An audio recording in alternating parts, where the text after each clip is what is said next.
what's up, everyone? Welcome to episode 5 of Striking a Chord. I am Manda, and this is TBK Radio. And once again, we have our wonderful producer, Rich, behind the board.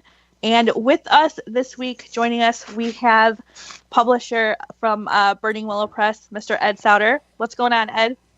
Hey guys, how's it going? It's a pleasure to be here. I do a lot with Richard from behind the scenes. I know I don't want to see what you're doing behind the board over there, Richard. Stop.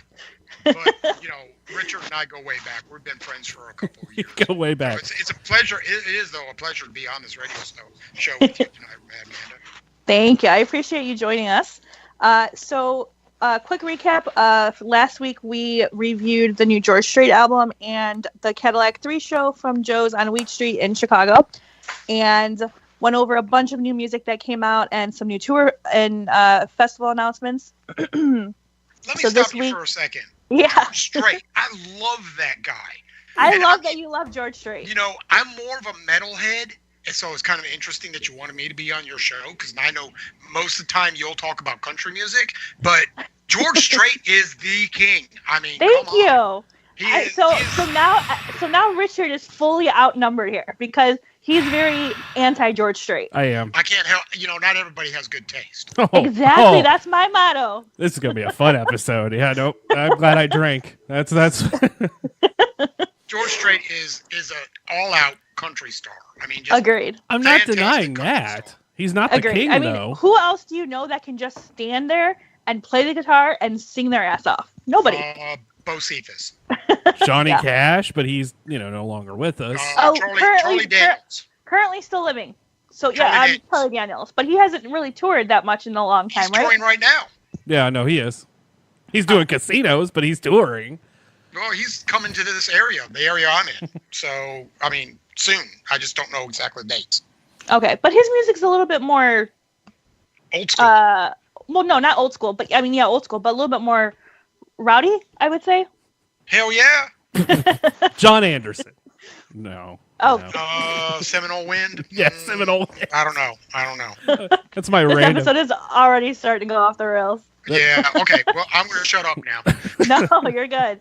All right, so let's get things started with some new music alerts. So this is mostly stuff that was released last week, April 12th. So the first one I want to start off with is the new Aaron Lewis album, The State I'm In. This guy is kind of controversial. I love Aaron Lewis. I loved him with Stained. I like his solo country stuff. But I know he's caused some controversy with some of the stuff he said live in concert, and I don't always agree with everything he says, but after one of the recent interviews I've read with him, and after going back through and listening to, really digging into the lyrics of all of his albums, especially this new one, I have to give him the benefit of the doubt, just because it's really, really clear that he's going through some shit, and he actually admits it in one of the recent interviews that he did with Taste of Country. And I don't know. I kind of feel for the guy. I'm not gonna lie. So The State I'm In is the new album. It's really good. Lewis has always been an excellent songwriter. He's one of the best voices in music, and that's debatable. There it is. Because, when he was Stained, just about everything he put out sounded almost identical. I was getting bored with it. So I have not checked him out in country music yet. I didn't even know he was doing country music.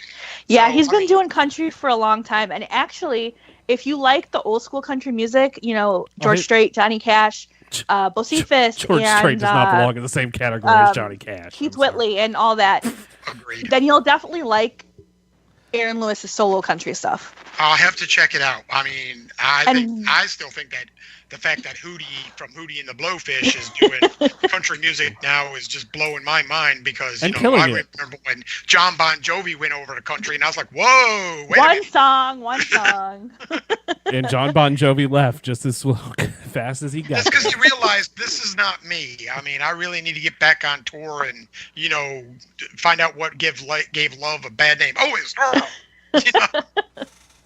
So with Lewis, like I was saying, he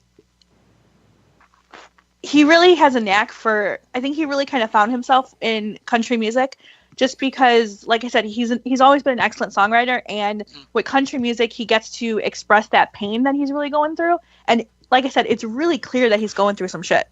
Damn, one of the things he's been reading my poetry on TBK magazine. Yeah, I think he has. Because I mean, I write like that. I've always, whenever I do poetry, it's always with a country mindset. So, well, not always. I need to retract that. It's 90% of the time it's with a country mindset, country state of mind. So whenever I do song lyrics that are more country oriented, I'd like to see like, the greatest George Strait sing one of my songs. It'd be great. Right. And I think that's where Lewis, his perspective comes from.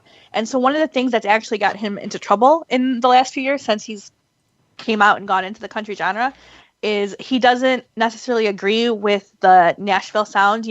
He's been in the news, not the news, but the media outlets for taking shots at Luke Bryan and Dan and Shay, and that'll get his ass shot. They're NRA country. I actually thought Dan and Shay. He doesn't agree with their sound and their skinny jeans and all that stuff.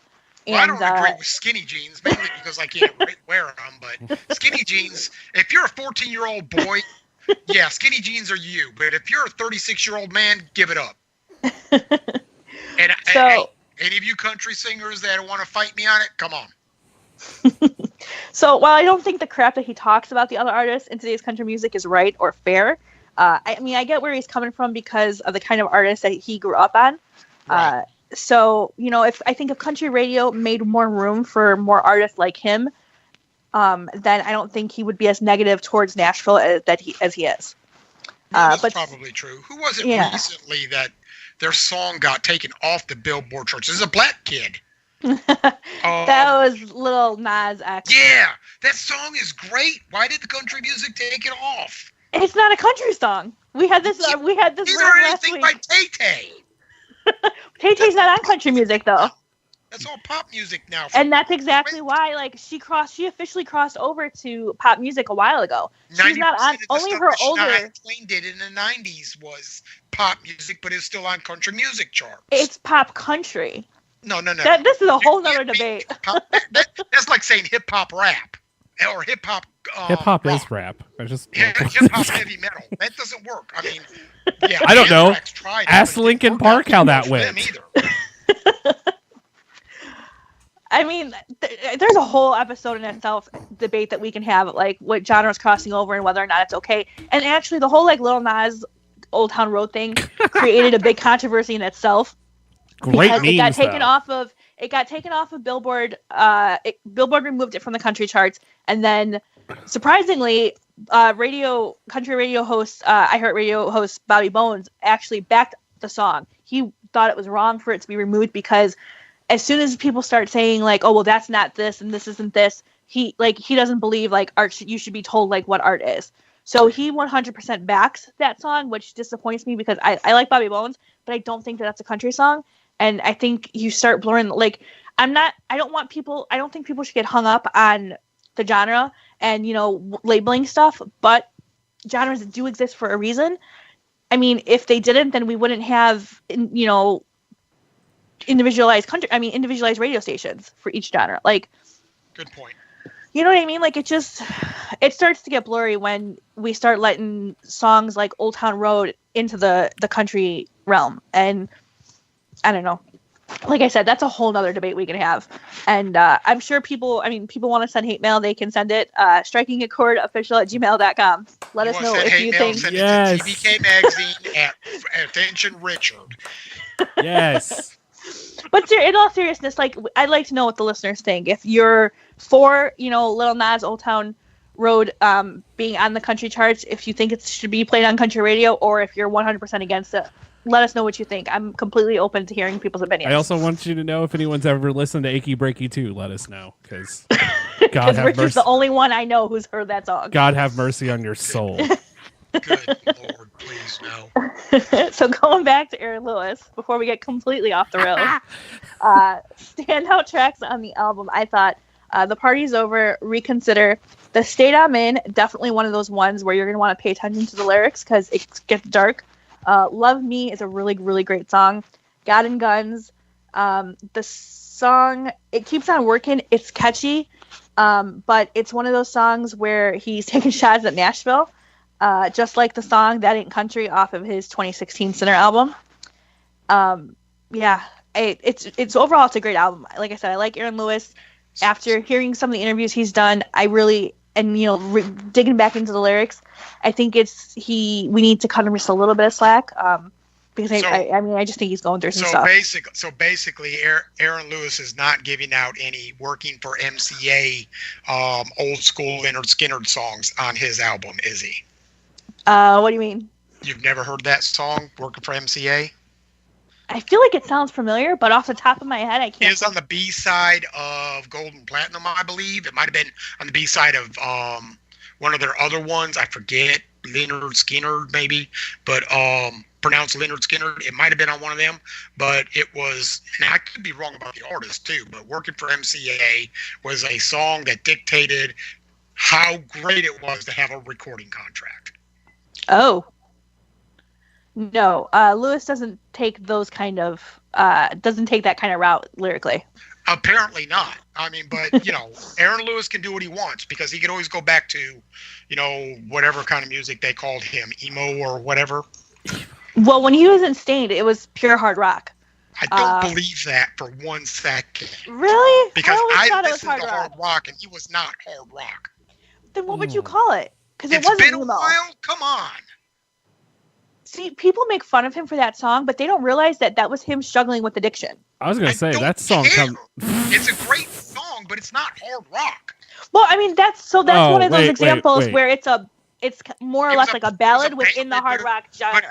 It was a ballad, but in order to be a power ballad, which would be hard rock, it wasn't edgy enough. I get the idea. I love the idea. It's a good song. One of my favorite songs by Aaron Lewis and Stained.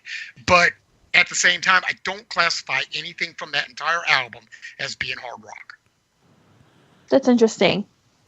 I mean, I get where you're coming from because it is a little bit more mellow. It's not as upbeat as other songs in the genre. But I don't know. I think every band has one of those albums where it doesn't necessarily fit the overall hard rock genre. But anything from Metallica anything by Metallica since the Black Album came out, basically.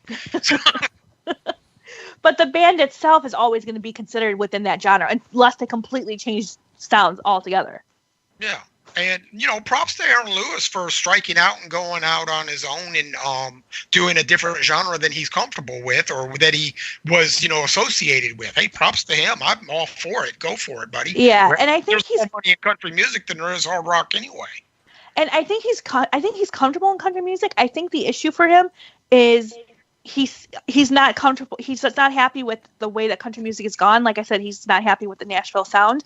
And when people come to his shows, I feel like it's kind of split. Like there's a few people that come for his country stuff, but some people come there expecting to hear him do Stained songs, and he maybe does one or two, and that's it. And they're acoustic, so you're not going to hear get the full Stained effect.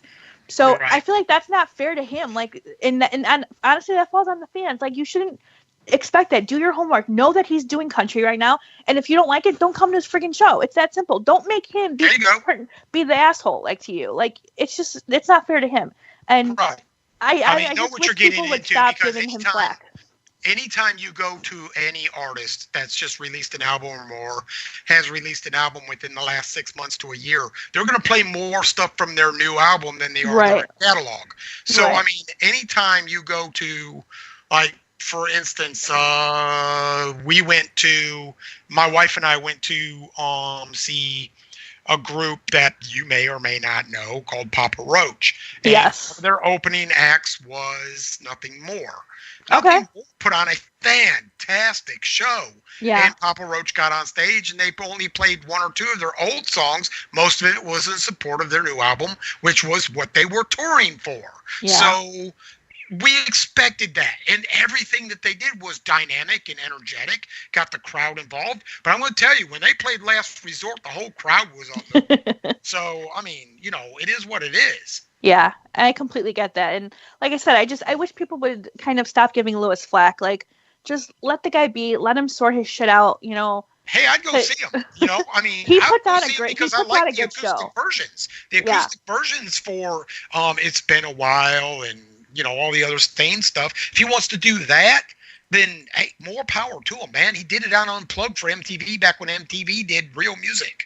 Right. So, you know, I mean, hey, I'd watch it and I'd check out his country stuff too. As a matter of fact, I wrote it down so I can go check it out. Yeah, and he barely needs a band behind him when he's doing his country stuff because most of it is heavy on the acoustic guitar, and so he's really like, you really get to like appreciate the voice that he has because it's just completely stripped down. There you go. Well, that's got my vote right there. Anybody who's got that kind of talent, I'll go check out. Yeah, I definitely recommend checking out his Aaron Lewis's new album, The State I'm In. And then next on my list is, so Stitched Apart is a, so I'm kind of weary now of using the term hard rock based on SU definition. But Stitched Apart is one of those, in my opinion, like a hard rock band. They're fronted by a female singer, which I love. I love hard rock bands fronted by female singers. Absolutely. And their new song, I don't know if it was released today or if it was actually released last week, but I found out about it today. And their new song is called Lost, and it actually features Sully Erna from Godsmack. Awesome song. Great to hear a new track from these guys finally. It's just further proof that rock's not dead. I get so sick of hearing people say that rock music is dead. 9 times out of 10, when all the rumors start saying, "Oh, rock is dead," that's because those guys are in the studio recording albums. Right. So, you know, I mean, they used to say that all the time in the 90s when, you know, 80s and 90s when hip hop and rap were getting really, really big. Rock is dead, rock is dead. And then all of a sudden, bands like Ozzy and Metallica and even Van Halen with whatever singer they had that week. And, you'd have that. And heaven forbid you're going to get hate mail on this. Nickelback came out with like 50 different albums, and but they all came out with albums because they were all recording albums. So rock is not dead. Rock is going to be around forever, just like rap, just like hip hop, just like country, just like lounge, or and whatever. You're gonna have people that are haters go, "Oh no, rock is dead," but rock's not dead. It's nowhere near dead. They're in the studio recording albums. Yeah, I agree. And it's all about digging, like doing your homework and like really digging for new artists too, because there are some great up and coming and new bands within the rock genre. Right. So definitely check out Stitched Apart. Their female singer, I apologize, I don't know her name, but she has a great voice. Definitely has a great vocal range. There's probably, I want to say, 4 singers, female singers that are hard rock / heavy metal types of singers that I absolutely adore, and I will listen to anything they sing. And one of them is Lizzie Hale from Hailstorm. I love Lizzie Hale. I've seen her like 3 times live in the area, and every time we see Hailstorm, it gets better and better. Yeah. Another one is Floor Daniels, who is the singer from Nightwish. Okay. If they change singers and they get rid of Floor, I'll never be a fan again. That woman is the best in the business. Another one is Maria Brinks from In This Moment. Oh yeah. Oh my God. And not only is she gorgeous, but she has got the absolute best scream ever. Yeah. And then Dorothy, hands down. I mean, Dorothy, the lead singer for Dorothy, is just absolutely fantastic to watch live. And then, of course, there's my old school Lita Ford. Got to give props to where it all started. Yeah, definitely. That's one thing I think is really underrated is female hard rock singers. Alicia Dimner, lead singer of the band. Yeah, absolutely. And might as well go with Avril Lavigne too, because her newest CD with her newest release is just hauntingly beautiful. It really is. I have to thank Richard for turning me on to that, because I didn't even know she had released it. He posted it on TBK because Magazine. Of her. I checked it out. That was me. That was actually her. Oh, it was you? Yeah. Oh, really? Okay, so I'm sorry, Manda. I posted that. And I saw it on TBK Magazine, so that's where I saw it. And I have to thank you guys for turning me on to it, because I shared it with my wife, and she absolutely loved it too. Yeah, she really outdid herself with this album. So next on our new music alerts is a new rising country artist, Tegan Marie. Her latest single. Yes. Absolutely. Her latest single, I Don't Know What Is. She's got this like sassy but sweet sound to her. Her song, basically, she's singing about growing up country, and I mean, she's basically telling you that, you know, she's going through different things and telling you like if you don't think that's country, then I don't know what is. So it's really a fun song. Here's a little known fact about me that most of my hard rock fans or friends are going to be like, "What? Really?" I listen to a country station every morning when I'm getting up. That's awesome. I do. I have the alarm clock set to a local radio station that does the weather, does the traffic, it does all the news, and it does country music, and that's what I listen to while I'm getting up, getting dressed, putting my drugs down my throat, you know, whatever. And you know, yes, I take drugs every morning. I'm old, and so I listen to country music every morning, and I listen to hard rock through the day, but I listen to country music in my truck too when I'm driving around town. You have to listen to country music in a truck. I think it's just a prerequisite. It is, and I live in the South, so we're not about cliches. We're all about cliches. Cliche. I mean, it's not really a cliche for me. I mean, I grew up listening to country, but I also grew up listening to hard rock and heavy metal. And hell, my dad had an 8-track of In-A-Gadda-Da-Vida. So, I mean, come on. And the song took out both sides. Yes. Not to mention that, but Sabbath, Bloody Sabbath. So, and then my uncle got me into Ozzy Osbourne when I was like 12, 13 years old. By giving my first Ozzy cassette tape. I know you youngsters out there listening don't know what those are. And probably don't know what an 8-track is either. But he gave me Bark at the Moon. And when the first time I heard Rock and Roll Rebel, I was hooked. I was like, damn right. So, yeah. But I've listened to both. I can listen to hard rock. I can listen to heavy metal. The only thing I really can't listen to is gospel. And I know Elvis Presley's like, what? What's wrong with you? But I can't listen to gospel music, even though I was raised Catholic. I can't do it. Yeah, no, I'm in the same boat as you. I appreciate it, but I can't really listen to it either. Right. But yeah, so Tegan Marie is definitely another talented female artist who deserves to be heard on country radio. And is she not adorably pretty? She really is. She's super adorable. She was on TV the other day doing an interview on one of the morning news shows I watch, and I was like, this girl is incredibly cute. She really is. See if Hannah Montana, Miley Cyrus, could have been that cute when she first came out, I would have been a bigger fan. But, you know. I can see that. So next up on our new music alerts is the country rocker himself, Mr. Brantley Gilbert. He released a new song called Not Like Us. And one thing that he's really great at is just good old Southern rock. And this is definitely an example of that. I'm a big fan of Brantley Gilbert. I really like his music. Yeah, same. And he's just a genuinely really good guy. It's been really great to see him get sober over the last few years. So this new song really cranks up the guitar and the drums, has a real rock vibe to it, more so than probably his past couple albums. It's overall, it's a really good song. I'm kind of still wondering, though, why he's still doing quite a bit of drinking songs despite being so many years sober. Because it sells.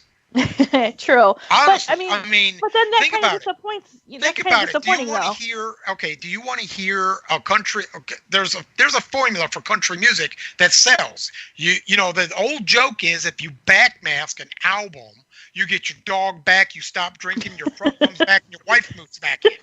So, and your mama gets out of prison, but she doesn't get hit by a train. So, it's all the makings of a Jeff Foxworthy song. Yeah, exactly. So, I mean, if it sold for him in the past, his management's like, no, you need to do another couple of songs like this, and then we'll ease this other stuff in there. Okay, fine. Or maybe he had them in the catalog, but they didn't make it on the last album, so he's doing them now. True. And, you know, he's trying to get all them songs out, but his music's going to change now that he's sobered up. And I mean, think about it. When Ozzy Osbourne, and I know combining country with, heavy metal, hard rock god Ozzy Osbourne, who's basically the godfather of rock and roll. Yeah. Is hard rock anyway. Godfather of rock and roll would probably be Chuck Berry. Yeah.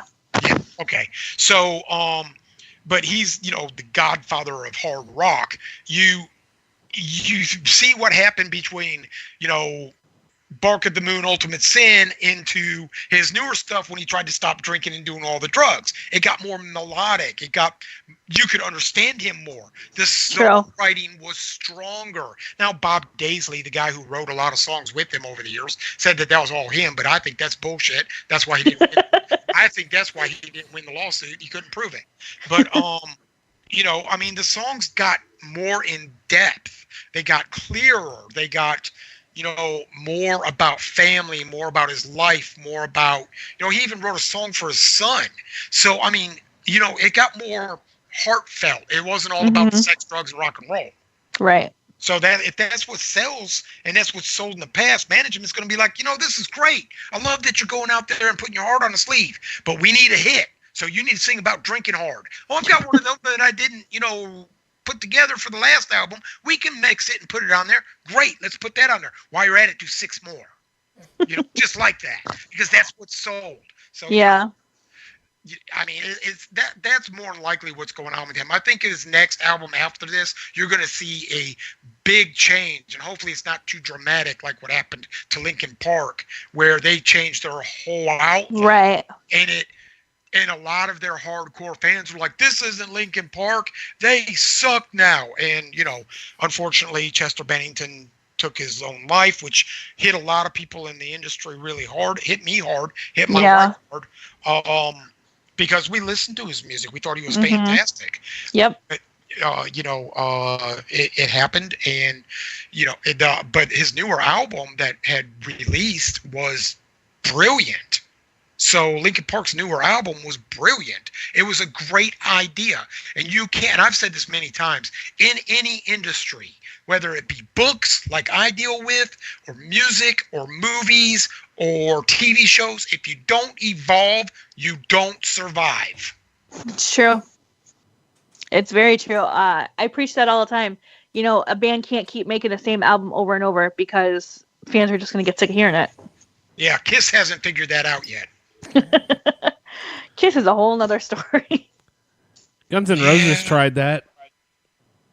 What? Guns N' Roses tried changing their sound. Yeah, but they did something really stupid. They kept Axl Rose in the front. I've seen Guns N' Roses too many times, and I hate to say this, but Axl Rose could never sing. He needed a mixer. When they lost Izzy Stradlin, Duff McKagan, and Slash, they lost the heart of the band. Now Matt Sorum picked up and did did the great job with the drums for Use Your Illusion 1 and 2. When Slash decided after Use Your Illusion 1 and 2 he was done, and Izzy Stradlin was missing through Use Your Illusion 2, and they didn't know where he went, and they tried to just kind of say, well, he's kind of gone. It was all Axl Rose's fault. He has a mouth on him that won't quit. Now, a lot of people are probably listening to me right now going, so do you, asshole, shut up. But it's true. And him fronting AC/DC, not a good fit, guys. I agree. It's not a good fit at all. They could have there's a cover band locally. God, I can't remember their names now.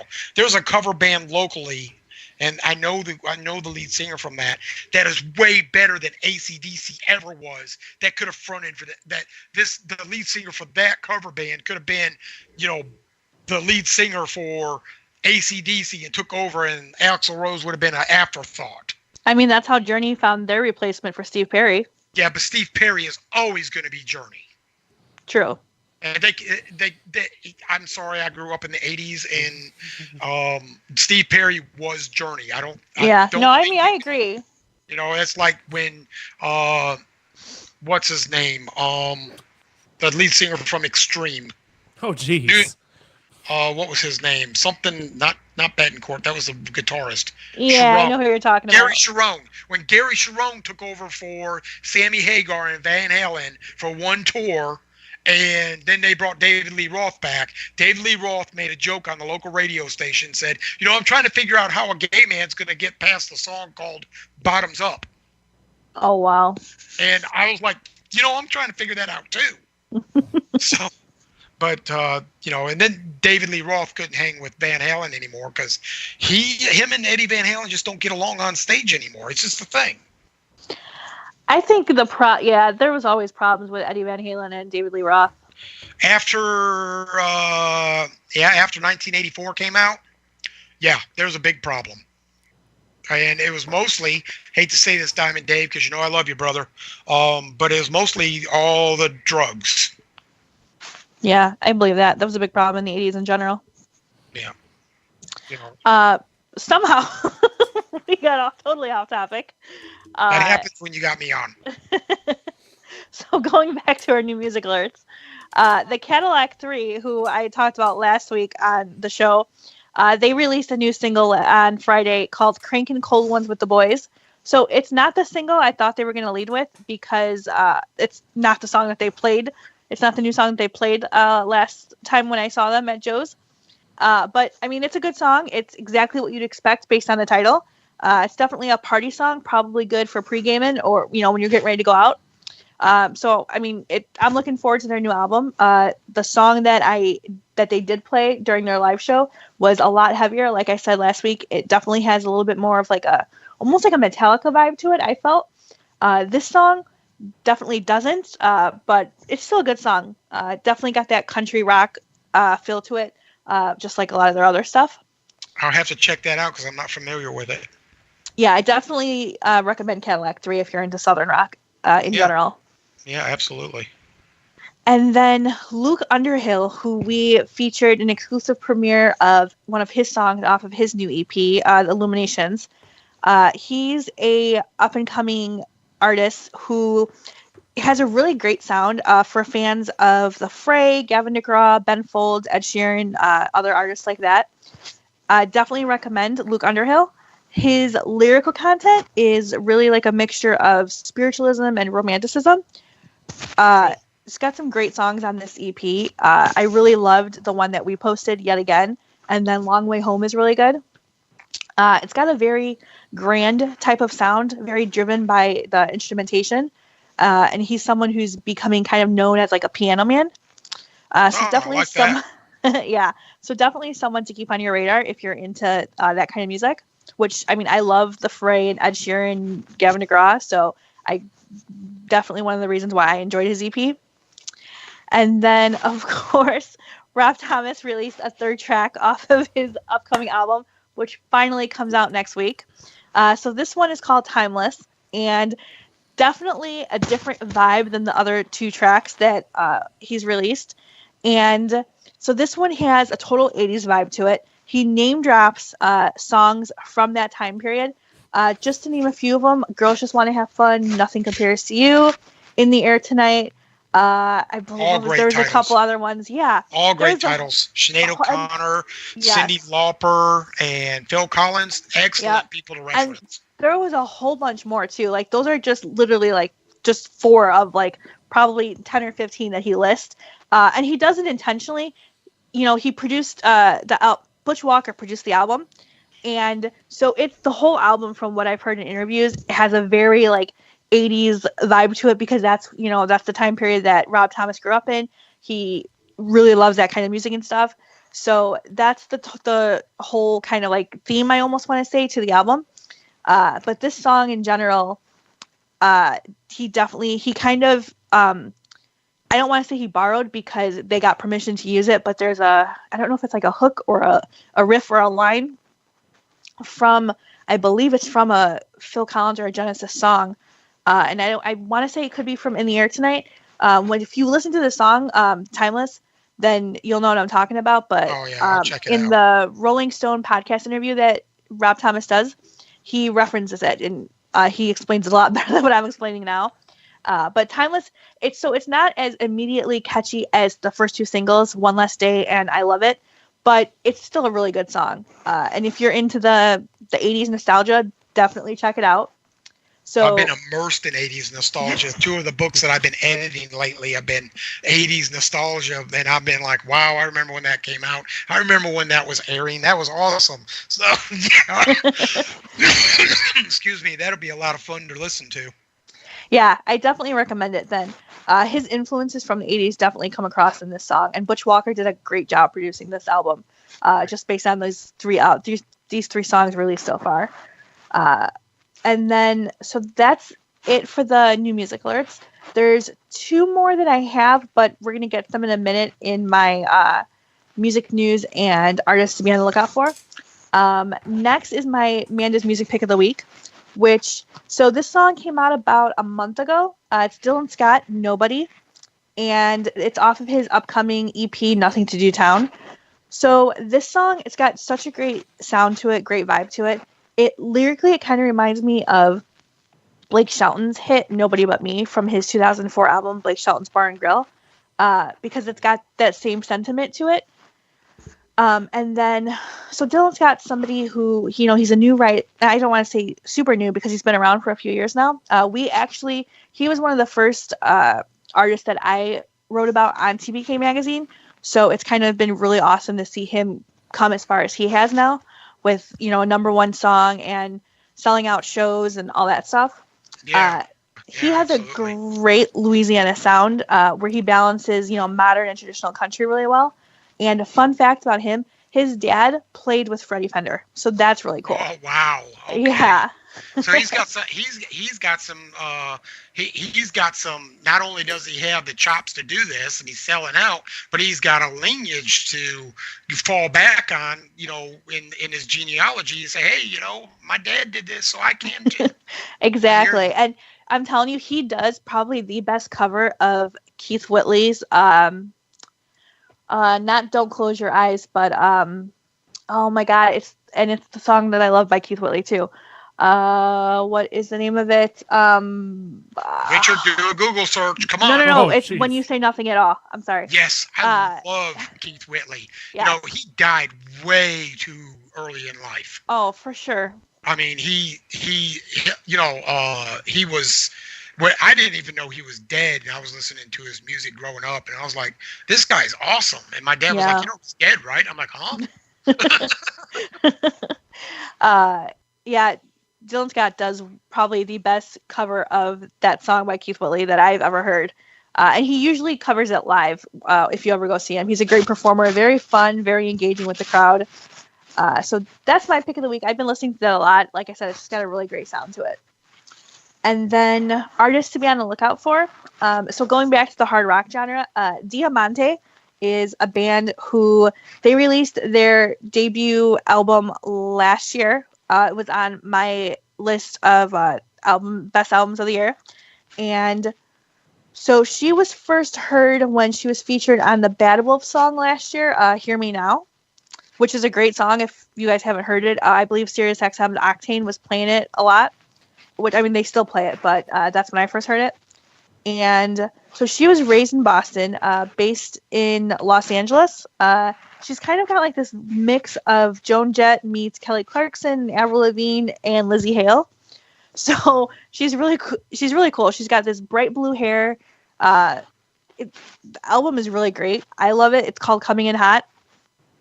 Standout tracks on the album I thought were Fight Like a Girl, Bulletproof, War Cry, Haunted. So definitely something worth checking out if, again, you're into hard rock, especially if you like female-fronted hard rock bands. I don't know if that's somebody that you guys have heard of yet. I have not heard of them yet, which is interesting. But, I'm interested in looking them up, so... And then another one of our artists to be on the lookout for is somebody who, again, we featured on the website, I believe earlier this year, John King. His single, Try Saying Goodbye. Such a good song. It's very, very emotional. It's one of those songs that really makes you think and kind of puts things into perspective. He previously has a few other songs that he released, I believe, last year and the year before. The two that I really liked were I Still Pick Up and Heatwave. So he was a Georgia boy inspired by Southern rock. 90s country, and then classic rock as well. Well, what we now call classic rock. What's considered classic now because it's over 5 years old or whatever. I think he's got a unique sound that we're really not hearing right now from anyone else. And then his latest single, like I was saying, "Try Saying Goodbye," was written with Paul DiGiovanni, who's super talented and got his hands in a bunch of stuff in Nashville. Such a powerful and significant message in that song, "Try Saying Goodbye." And then our last artist to be on the lookout for is Maggie. I don't know if I'm going to pronounce her last name right. Bo. But so she has a new single out. It came out, I don't want to say last month, but maybe a few weeks ago. It's called "Fire Me Up." I don't know how we missed it, but it's a great song. Her last album came out in 2017. It's called "Catch Me." In 2017, that was one of my best albums of that year. She's from Boca Raton, Florida. Multi-instrumentalist, incredibly talented singer and songwriter. She got a really fresh sound, great vocal range, and she's only like 19 or 20 years old, I think. So she's got a long career to look forward to, in my opinion. And cool. It's really clear when you listen to her music that she's already got a strong sense of who she is and the kind of artist that she aspires to be. So I really recommend checking her out. And then you, Ed, also said that you had an artist for us to be on the lookout. Yes. I just went and looked up their stuff so I could make sure I get it right because I wanted to make sure I got it right. Recently, one of my authors and who is an actor that Richard also knows as well, Santiago Cirillo, was in a movie called Rosalie. The music for Rosalie was composed and performed by a group called Warhol. And Warhol, spelled Worhol, are musicians and a band that lives in the area of Tennessee, Kentucky, somewhere around there. I'm new friends with them, so I don't know a whole lot about it. But Ashley Warhol, if you're listening to this, I think everybody should check these people out. They are fantastic in the hard rock, lighter metal musician genre. You can check them out on Instagram at Warhol the band. They also have their own YouTube channel where they're doing their own thing, and warhol.net is their website. Check them out. I think that they've got videos up. They're doing music. As a matter of fact, as far as I know, the band is all loaded up and on their way to shoot another video for a song called "Fight, Fight, Fight," which is going to be pretty epic. Their song "Testify" is already up. You can see it. It's to say the least bitching. Awesome. So definitely check out all of those artists that we mentioned. And then, so our next segment on the road is new or recent upcoming tour and festival announcements. So I've got a few to mention. I don't know if you guys do as well. So the one that was just announced the other day was Dropkick Murphys with Clutch, Hatebreed, and Amigo the Devil, which I thought was kind of a random tour, like a random group of bands to put together. Yeah. But that should be interesting. Do love me some Dropkick Murphys. My brother, who's probably one of the, I'm not saying this because he's my brother, I'm saying it because it's fucking true. My brother is probably one of the best guitarists on the planet. And to say the least, he is a very huge fan of Clutch. Now, okay. I had never heard of Clutch before. I listened to some of the stuff that my brother was doing. And it's just incredibly good. Their music is very on the point. Not only will it grab your soul, but it'll punch you in the face while it's grabbing your soul. So I think that is a fantastic compilation to be in a band that what you want to listen to if you're a hard rock fan like I am. And they're more the heavy metal kind of thing, but if you get down dirty with them and listen to the lyrics, You'll love it. I mean, just listen to the lyrics. I mean, if you can't understand the lyrics because it's hard or it's fast or you're more of a country person and you can't get into the harder rock, pull it up online, listen to the song, and read the lyrics. I mean, you'll be like, wow, man, these guys are deep. So, yeah, I think Clutch is a good band, and like I said, my brother's in a cover band, and they do a fantastic job covering them. That's awesome.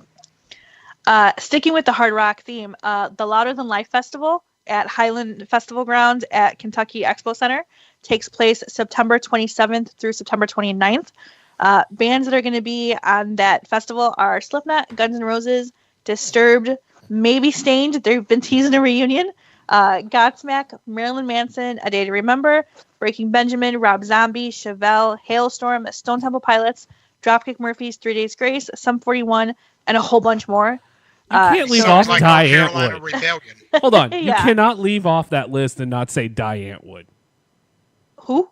Yeah, no, look, anybody out there listening, if you've never looked up Die Antwood on YouTube, one time, that's all you need. Interesting. They are the weirdest band in the history of music.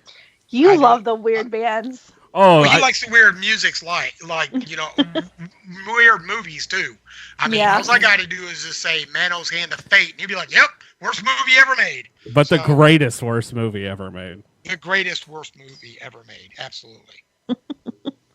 But yeah, Carolina Rebellion's coming here, and it's going to be here in May 12th. As a matter of fact, it's a 3-day festival. May 10th, 11th, and 12th, and a lot of those same bands are on the ticket for this. They're going to be in North Carolina. You got Alice in Chains, Shinedown, Stone Sour, Stone Temple Pilots, Bullet for Me Valentine, Under Oath, Parkway Drive, Pop Evil, Seven Dust, Avatar, Red Sun Rising. I mean, the list goes on and on and on. Yeah. And, I mean, you got Godsmack's coming. It's going to be epic. So, and of course, I'm going to miss it because I just don't have the time to go to a 3-day event. But from what I understand, it's going to be bigger this time than it was last time. So, and I wish that Chicago Open Air was going to be as great as these other hard rock festivals like Louder Than Life and North Carolina Rebellion. Everyone, it took a year off last year and it came back this year and they said it was going to be better than ever. And then they announced the lineup, and personally, I know I'm going to get some hate mail for this or some negative comments, whatever. Oh boy. But personally, I thought it was shit. I thought the lineup was shit. I don't remember with the exception of, I think Chevelle is on there. With the exception of them and maybe Sowder, I think those are the two on there. The rest of the lineup is shit. It's all like I can't heavy metal. That, really. There's no hard rock bands. I may have to go to this because on day 2, Godsmack, Five Finger Death Punch, Breaking Benjamin, Hailstorm, In This Moment, The Used, Trivium, Black Veil Brides, Asking Alexandria, Hatebreed, Butcher Babes, and then on day 3, get this, Billy fucking Idol. Is that for Louder Than Life or North Carolina Rebellion? That's Carolina Rebellion. Okay, yeah, that's an awesome Carolina wins. Carolina Rebellion wins. It's got Billy Idol. We're done here. Billy Idol, man. I mean, come on. Who else is gonna be there that old school like that? Nobody. So Billy Idol. I mean, come on. You got Incubus, Queens of the Stone Age, the Struts. I didn't know Queens of the Stone Age were still a thing. Like they were still doing stuff. Neither did I. I didn't either. But hey, good for them. I mean, I'm just excited that Billy Idol is going to be there. I might have to go on day 3. Yeah, I feel like he's popping up at random stuff. I think there's something in Chicago, like one of the surrounding suburbs of Chicago that he's going to be at as well.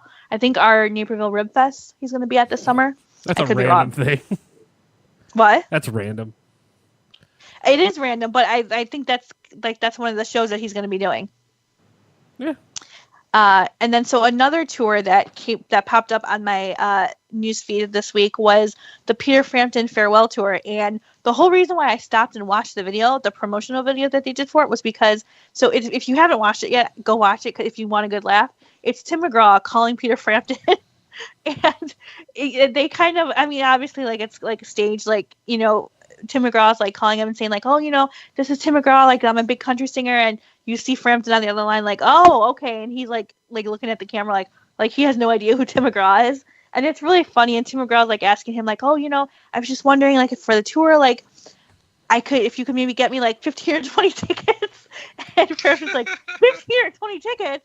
And he's like, well, I can maybe do 2 or 3. And McGraw's like, oh, well, I guess I could see if my mom could buy some more. Like, it's just a really funny skit. And McGraw's like, I'm not really much of a guitar player, but, Baby I Love Your Way is my jam. Like, if you can maybe have me come up there and play it with you. Little Peter Frampton there. Yeah, it's a great promo video.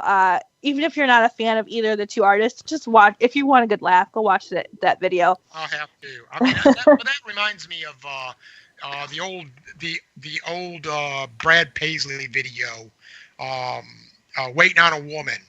Oh yeah. I love Brad Paisley. I mean, yes. Every song that he has wrote, I swear, is about his wife.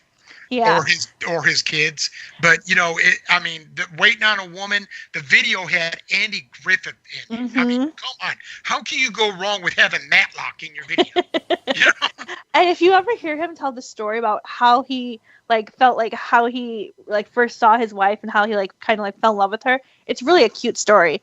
He fell in love with her while she was on he was on a date with somebody who went to go see Father of the Bride, and he saw her on the screen and he had to meet her.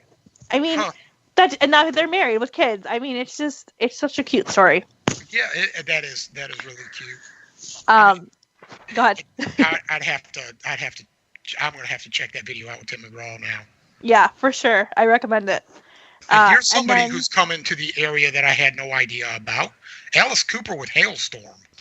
So they're coming to Chicago, well, Tinley Park, Illinois, but it's a surrounding suburb of Chicago. I actually have tickets to that show, and I cannot wait. We have tickets to St. Louis. Do you? Yeah. Oh, so you decided on St. Louis? Yeah, it's closer. And Celine Dion's coming to my area for some reason. Don't even get Richard started on that. That's happening in my life. ZZ Top's coming to my area. Yep, ZZ Top's coming here too. Nice. Yeah, there's a ton of amazing tours happening this summer. It's going to be a good summer.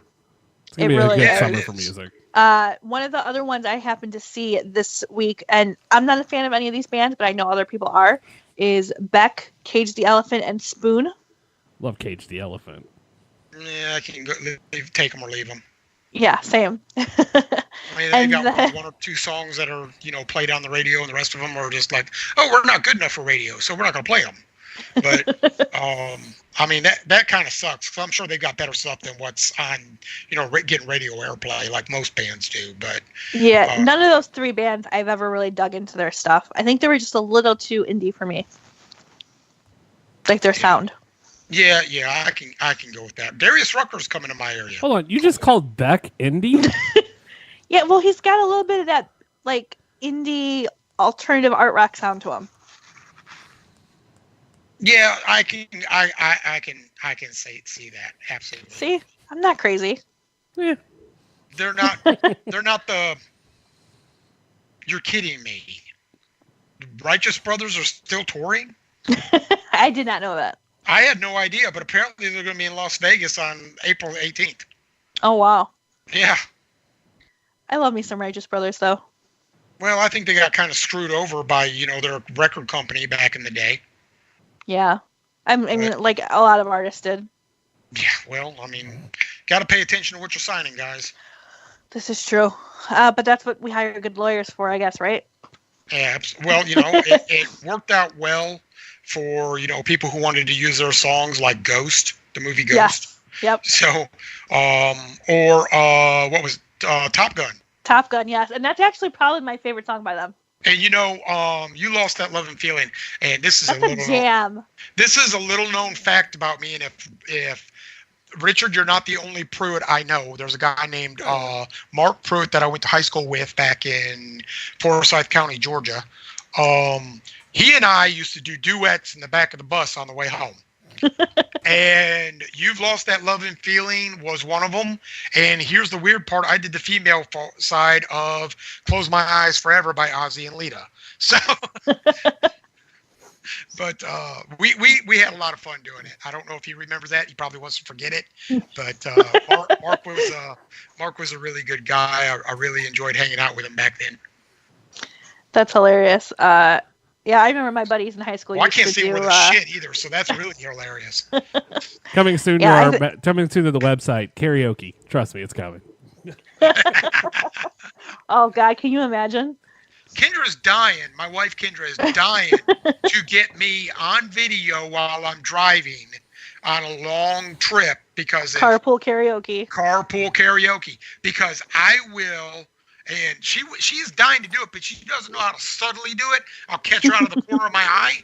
But Slash released a song a few years ago that had Fergie singing as the lyricist. Oh, wow. And it was called Beautiful Dangerous. Every time that song comes on my rotation in my drive in my radio, because I've got like 8,000 songs in it, whenever it comes on, I sing it. And I sing it loudly and proudly. And she has been it's not the only Fergie song he does that too. No, it's not. And whenever it comes on, she tries her damnedest to get me on her Facebook Live or something singing that. And she doesn't know how to put the phone over to where it shows me without turning her whole body. So I pick up her doing it, and I stop. Typical wife move. I've done that to my husband before. Have you? Yeah, I've tried, like she has. Yeah, well, I mean, she apparently doesn't know how to turn the phone without turning her whole body to where she's sitting there recording it, looking at it, and snickering. And I'll stop singing at that moment. I'll be like, yep. I'm doing it. Ain't going to do it. This is a private moment for me. You are witnessing a private moment for me. You cannot know how much I really love this song. But there's a few songs that I really love, and I'll sing along. Like, I'll sing along to Boys of Summer by Don Henley. That's been done by the Ataris. Yeah, I love that version. That song. I absolutely love that song. And Smooth Criminal. I'll do that by Alien Ant Farm, even though I didn't really like it that much when Michael Jackson recorded it originally. Yeah, agreed. But anything Michael Jackson now, I'll sing. And I feel like that's a totally another separate episode is like guilty pleasure karaoke songs, you know? Doing that in 2 weeks. Yeah.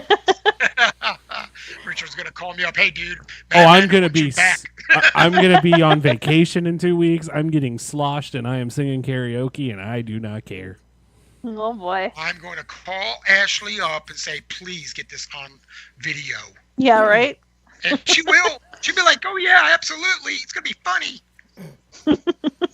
Because I can already tell you what my go-to song is right now. Oh, you said this at one of the other podcasts. Yeah, no, it's "Wannabe" by the Spice Girls. I'm not gonna deny this. You said it's 1 week by Bare Naked Oh no, Ladies. that's my guy go-to song. My girl go-to song is "Wannabe," and I will sing all 5 parts. I do not care. So you don't mind singing the part where it says, "If you want to be my lover, you have to get with all my friends." I do not care. He has no shame. I don't. I also do. I also will karaoke the entire Grease mega mix where they put the 3 songs together and do both parts in that as well. Hell yeah! I hear you. I'm gonna have to see proof of this. Yeah, tell Ashley to get it on video. Send it to us. It'll happen. We'll see Facebook Live. Ashley, if you're listening to this, please, please, please, for the love of all that is, whatever. For the love of a tortoise, please do this. Do it for Ravenclaw, Gryffindor, Hufflepuff, and what's the other one? Slytherin.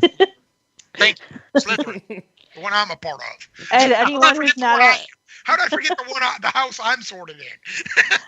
Anyone who's not a Harry Potter fan just totally is very confused right now. Well, who's not a Harry Potter fan? I mean, I'm not a doctor. Me. But you know what Gryffindor is. I mean, only because I've heard other people reference it. I don't know exactly what it is. I just know it's a Harry Potter reference. Up until a week ago, I had never seen a Game of Thrones episode, ever.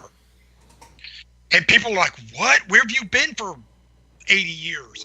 I'm like, well, I have more important things to do than pay for HBO now. So wait. I have not watched it. A very close friend of mine brought all of the previous seasons over and said, binge watch them. Let me know when you're done. So, and he'll come get them. So we just finished up season 10 tonight, and that's actually what I was doing when I was season late 2. Here. So I am a fan now, and since Supernatural's going off the air, I guess I need to be a fan of something else. And Game of Thrones ends in 5 weeks, so good luck finding that. All right, moving on. I'm not thinking about it because I've got 6 other seasons to get through first. New topic. This is a whole different show. All right, before we get any further, like off the rails, So went off the deep end quick. So the last tour on our on the road segment was Brantley Gilbert is doing a headlining tour of his own. It's a smaller tour, not going to very many cities, but he is doing a headlining tour, and he's bringing out Michael Ray and Lindsay L, which is awesome. He's doing a cruise too. He's doing a what? He's doing a cruise too. Yeah, he usually does a cruise every other summer, something like that. Yeah, So just I think he did one last year. As opposed to, you can go on the cruise with, who was it last one? The rock and roll cruise. I think it was Sebastian Bach was doing it.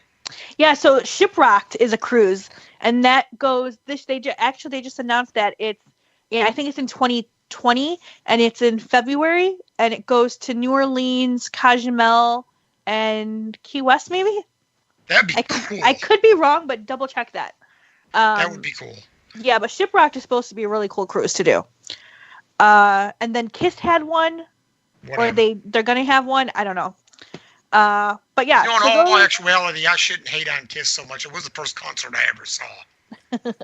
I mean, I've heard good things about their live shows. Back when they were in full makeup and they were still in their 20s and 30s, they were awesome. But now that they're all in geriatric mode, they're not so cool anymore. And some of them lip sync. Yeah, well, I have heard that, and yep. I haven't been to a Kiss concert since, I'm not going to say. It's like, okay, well, Ozzy Osbourne has a lot of issues, but he doesn't lip sync. He does have a teleprompter, but he doesn't lip sync. Right, exactly. If people are paying to come and hear you perform, do not lip sync. That's not what people are paying for. Right. And I was really happy to see Eddie Trunk, I think it was a month or two ago, call out Kiss on Twitter for it. Yeah. I mean, they paid a shit ton of money to see these guys. It's supposed to be their farewell tour, and they're up there lip syncing. If their voice is that bad, don't tour. Exactly. That's all there is to it. You know what? We're not touring anymore. We're going to give it up, and we wish you all well, and we'll be keeping an eye out. I mean, hell, they're all millionaires now. Look at all the merchandise they've got. Exactly. And that's the whole other thing. Realistically, if you think about it, Manda, everything that has their logo on it, Gene Simmons pretty much owns. Yep. He's such a money-hungry asshole. I can't stand him. Right. He is. And I mean, but he was brilliant with marketing. Yeah, absolutely. He's brilliant at marketing, but he did everything for the wrong reasons. I'm sorry. Yeah, it's not about the music. It's about the name. He branded really well. The name is the brand. The music is the product. So, I mean... And it's not supposed to be like that. If you're in music, you should be doing music because that's what matters to you. Like, people who go into music are supposed to go into it because they don't want to do anything else. It means it's something special. You know what I mean? Like... Well, yeah, because I deal with authors every day. Right. And it's the same for authors. The authors that get into it purely for the money find out that they are very sadly mistaken by the end of the month. And they find out, oh, shit, this is a real job. I've actually got to work at it. Yeah, you do. Right. Absolutely. I mean, yeah, you've got a publisher, or maybe you don't, but you have to actually work. And I'm sorry, but you got to treat this like a job. And if you don't, it's going to suffer. So, yeah, I mean, you got to market yourself. You got to promote yourself. You got to do all this. Your publisher took all the risk on you. So, the record company took all the risk on you to put your record out. Now, granted, most record companies, especially back in the 70s when Kiss came out, they had deep pockets. And, it was a lot harder to get a recording contract back then than it is now, because anybody with a YouTube channel can pretty much be a recording artist. So, and I mean, I've seen where people with their YouTube channels are making millions. And I'm like, wow, it's ridiculous today. You will see Charlie's Christmas album coming soon.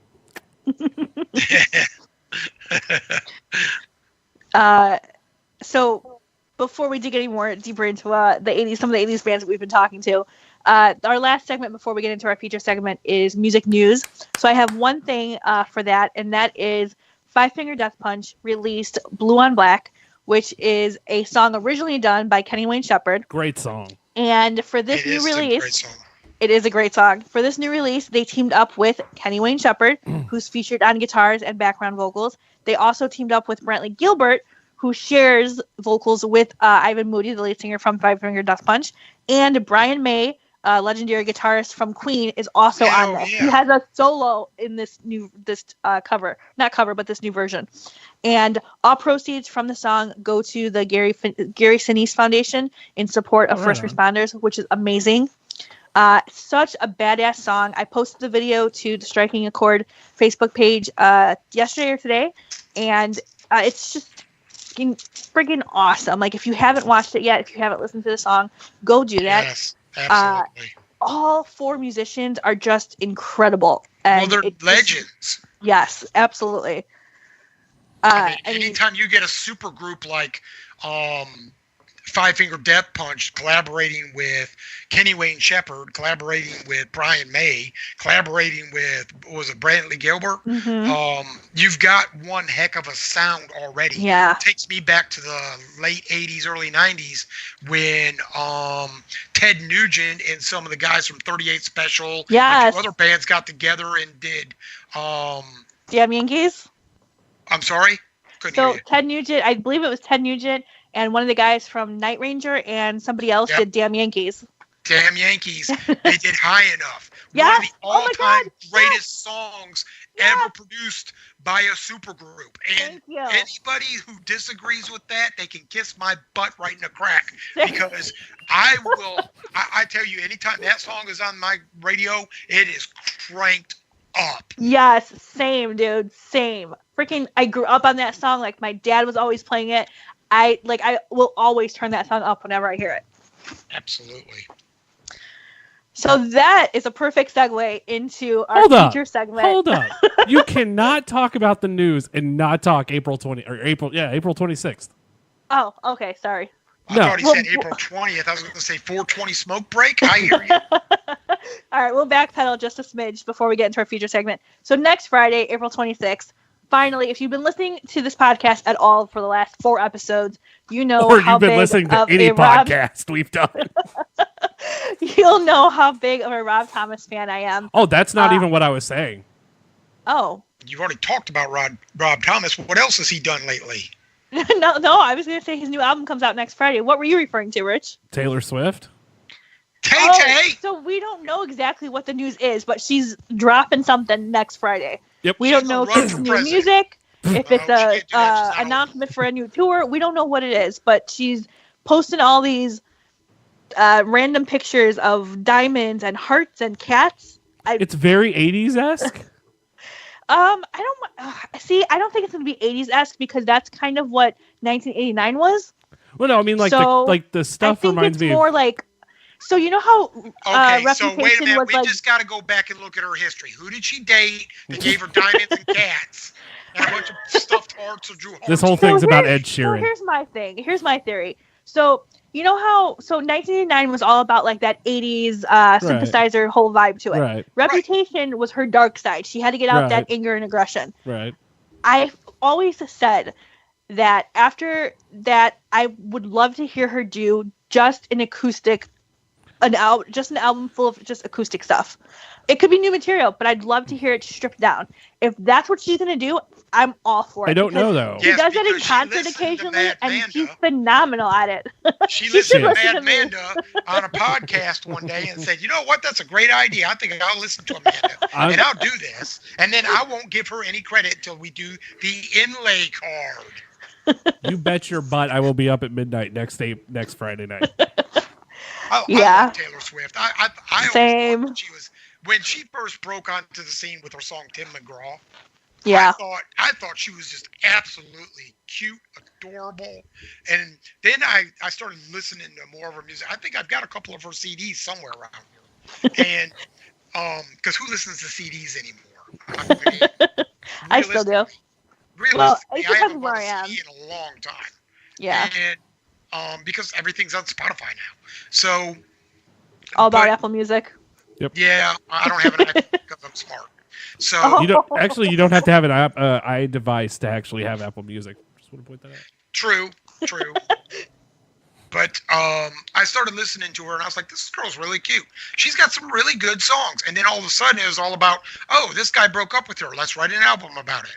Oh, this guy and her broke up. Let's write an album about it. I'm like, this is getting to be a pattern. And then all of a sudden, she got all that anger out. And I was like, cool for her. But she's still absolutely adorable. She is an icon in the music industry. And, I mean, she's so young. So she's going to be around for a very long time. Yeah, I mean, what she does best is she writes from her heart. She basically just she's ripping out pages of other people's diaries, and I mean, that's how relatable her songs are. I can't tell you how many of her lyrics could have easily been, like my relationships at one point or another. You know what I mean? Like anybody's relationship. I mean, exactly. That's what most songs are about, is some form of a relationship. I mean, even if you go into the gangster rap stuff where they're slapping bitches and jacking hoes, you still have some form of a relationship in there. It's not a good one. But I mean, it's more like, it's more like Stockholm syndrome. It's Joker and Harley Quinn fodder, but it's still a relationship. Most songs are about relationships. I mean, yes, which is why I don't know why so many people give her flack for writing about her relationships. That irritates the shit out of me. If it sells, it sells. I mean, 100 million albums can't be wrong. Exactly. So she does it well. You're just pissed because these people are just pissed because they didn't think of it. Exactly. So April 26th, because they couldn't do it well. April 26th is a brand new holiday. Let's just call it what it is. Yeah, Richard and I are going to be texting each other nonstop. Where are you at in line? I'm third. 12:05. It'll be Rob Thomas and Taylor Swift text until Tuesday. Yes. Exactly. Oh man, we're gonna be glued to our phones. You're going down at work. So. We're gonna be glued to our phones for like 4 days straight, just posting on social media about Rob Thomas and Taylor Swift. I hear you. I'll have to stay off social media for a little while then. People's news feeds are going to be flooded with us. April 26th, that's the day after Santiago's birthday. I ought to tell him I mentioned him. So he'll probably still be partying. And then, in all actuality, I might be able to go out there and get it because I don't have anything going on that day. So we don't know exactly what it is going to be. We don't know if she's announcing a tour or if she's announcing a tour, I'm losing my stuff. Or if she's dropping a new album. We don't know what's going to happen. So nobody has leaked this. No. Nobody has leaked it yet. Wow, she's white ass security. I think it's going to be an announcement of an album, but I do too, or like a new single. Well, we didn't even. Did you touch on this already in the past? Faith Hill and Tim McGraw are doing an album together.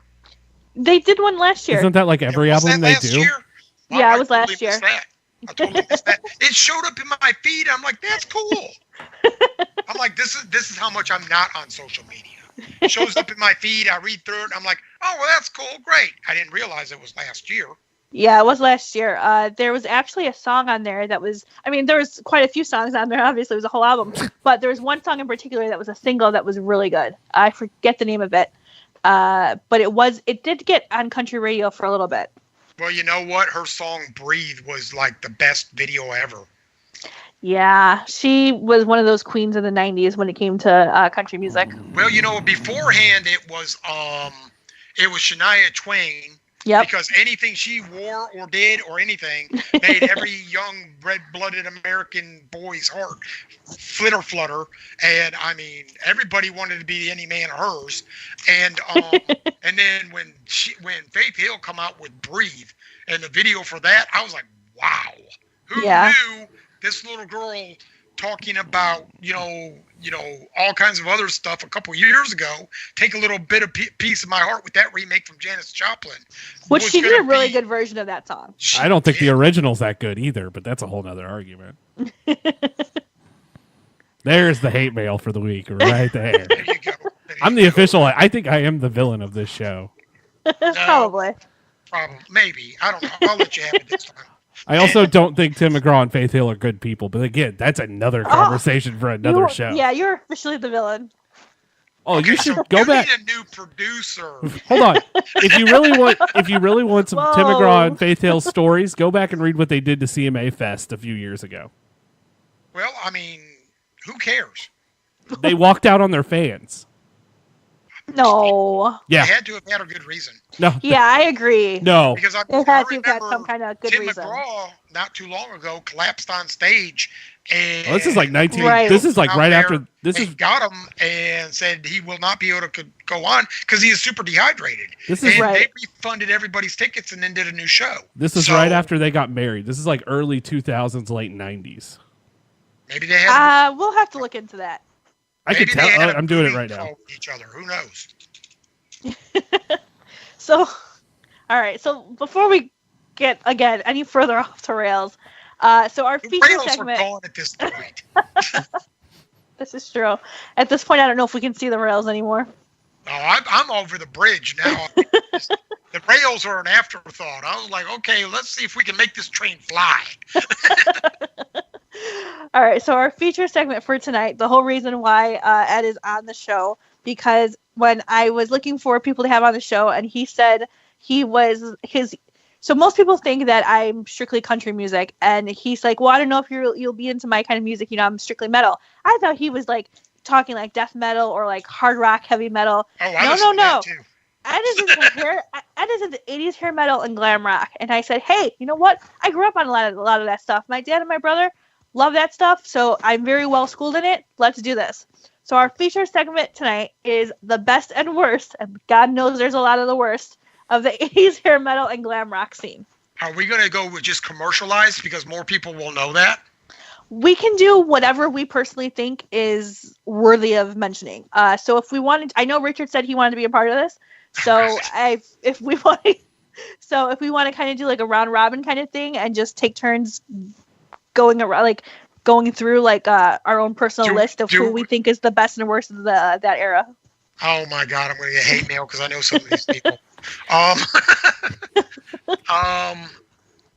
This is that episode. Yeah, Richard, I'm going to let you go first. Oh well, thanks. So I can think. No, shouldn't you have been prepared for this? You always have an answer. And it's an opinionated one. What are we starting with? Best or worst? Whichever. You know, everyone enjoys worst lists so much more, so we will save that for the next sec. Like, we'll start with some best. Honestly, I was listening to it before the show started, and that is Africa by Toto. Africa by Toto is not hair metal. Yes, I it was is. just gonna say That's arena rock. Yeah, Same thing. I'm with Ed on this one. It's arena rock. I quit. They were early 80s. The glam rock scene happened mid 80s. And then, you know, it happened with like, I don't know. Well, I mean, it's been around for a while because you had Ziggy Stardust, and then you had, you know, you had Kiss, and you had Alice Cooper. That could have. Wow, Wait, you yell at me that. Hold on, time out. So Alice Cooper started in the 70s, so he's technically not even part of this either because he was shock rock. He was in the 70s. He's not part of the 80s hair metal. Makeup, which could have been considered glam, but then you get into Poison, which was Poison totally is more glam rock, exactly. Poison's on my list. I love Unskinny Bop. Unskinny Bop. There you go. Jeez. Because, well, if you think about it, though, Poison, I was in. Oh, this is going to date me because they're no longer around. I was in Turtles Records and Tapes in middle of Atlanta, Georgia, as a teenager. They are no longer around. They were the greatest place to buy new albums when they came out. And I was sitting there and I was looking at new albums that had just come out. And Poison, I'm looking at the front cover of Look What the Cat Dragged In. And I'm like, wow, these Great are some album. hot girls. Flip it over, and it's got Bret Michaels, Ricky Rocket, Bobby Dole. I'm like, whoa! I flip it back over, and I'm looking back. These are dudes, you know. But I bought it anyway, and it was really good. So Poison, for me, is one of those bands from the 80s glam rock scene where, you know, they had incredibly catchy songs, they definitely had one of the better looking frontmen from that era. Two of the most well-known singles, Looking for a Good Time, or Ain't Nothing But a Good Time, I'm sorry, and Every Rose Has Its Thorn. Every Rose Has a Thorn. Great song. My favorite song altogether by Poison, out of all of the stuff they put out between the Look What the Cat Dragged In and Open Up and Say Ah, because those are the two main albums that people remember the most. And I know you're going to get hate mail for this because, oh, you're forgetting this one and this one. Well, okay, so what? Those are the two big sellers. Fallen Angel. Those guys had so much drama in that band. And I mean, they literally, Bret Michaels literally said in the VH1 Behind the Music, which I recently watched to get ready for this episode, that the more hairspray, the better. Like, really? Well, Ricky Rocker was he was a makeup artist and hairstylist. Oh, I'm glad I didn't know. Yeah, the drummer, he was a makeup artist and hairstylist in Miami, where they were from. So, I mean, he knew how to make them look different. Yeah. And he was fantastic at it. So one thing I never understood about this era of music, why women found men with big hair and spandex and makeup so attractive. Have you ever watched professional wrestling? I just don't get it. And well, then, I don't know. I mean, I don't remember it like that. I was like, these guys are good. I listened to the music. Now, every one of them. The critics hated Poison. They thought they were highly overrated. Well, critics, who cares what critics say? I mean, I don't really. I mean, if I cared what critics say, I'd never get anything accomplished. So, I mean, realistically, though, at the same time that those guys were coming out, you had Bon Jovi on the airwaves. You had Rat had recently come out with Out of the Cellar, with Round and Round, one of their best-selling single. You had well, I mean, for instance, Judas Priest, back before we knew Rob Halford was gay, had Turbo Lover come out, which was, the Turbo album, and you can't listen to that song again knowing that Rob Halford's gay. But so now, is Judas Priest technically considered hair metal? Because isn't he more like heavy metal? They were more British Invasion. British Invasion, hard rock, heavy metal, because they had the leather and the spikes. Right. Wouldn't they be considered like early punk in that era? No. I don't know if they were really early punk either, because they were all about, the leather and the chains. And, that's why I bring that up. That's yeah. So for me, one of the best things to come out of the 80s hair metal scene was, and you can correct me if I'm wrong, but so Mr. Big, their song To Be With You, Mr. one Big's of the greatest ballads to come out of that decade. Well, it was a good song. It really was. And anytime it comes on, I mean, you got, hold on, little girl. Hold on. I mean, hold on. No. Brother, stop. It's a good song. It really is synthesizer pop. Unfortunately, they didn't make it big.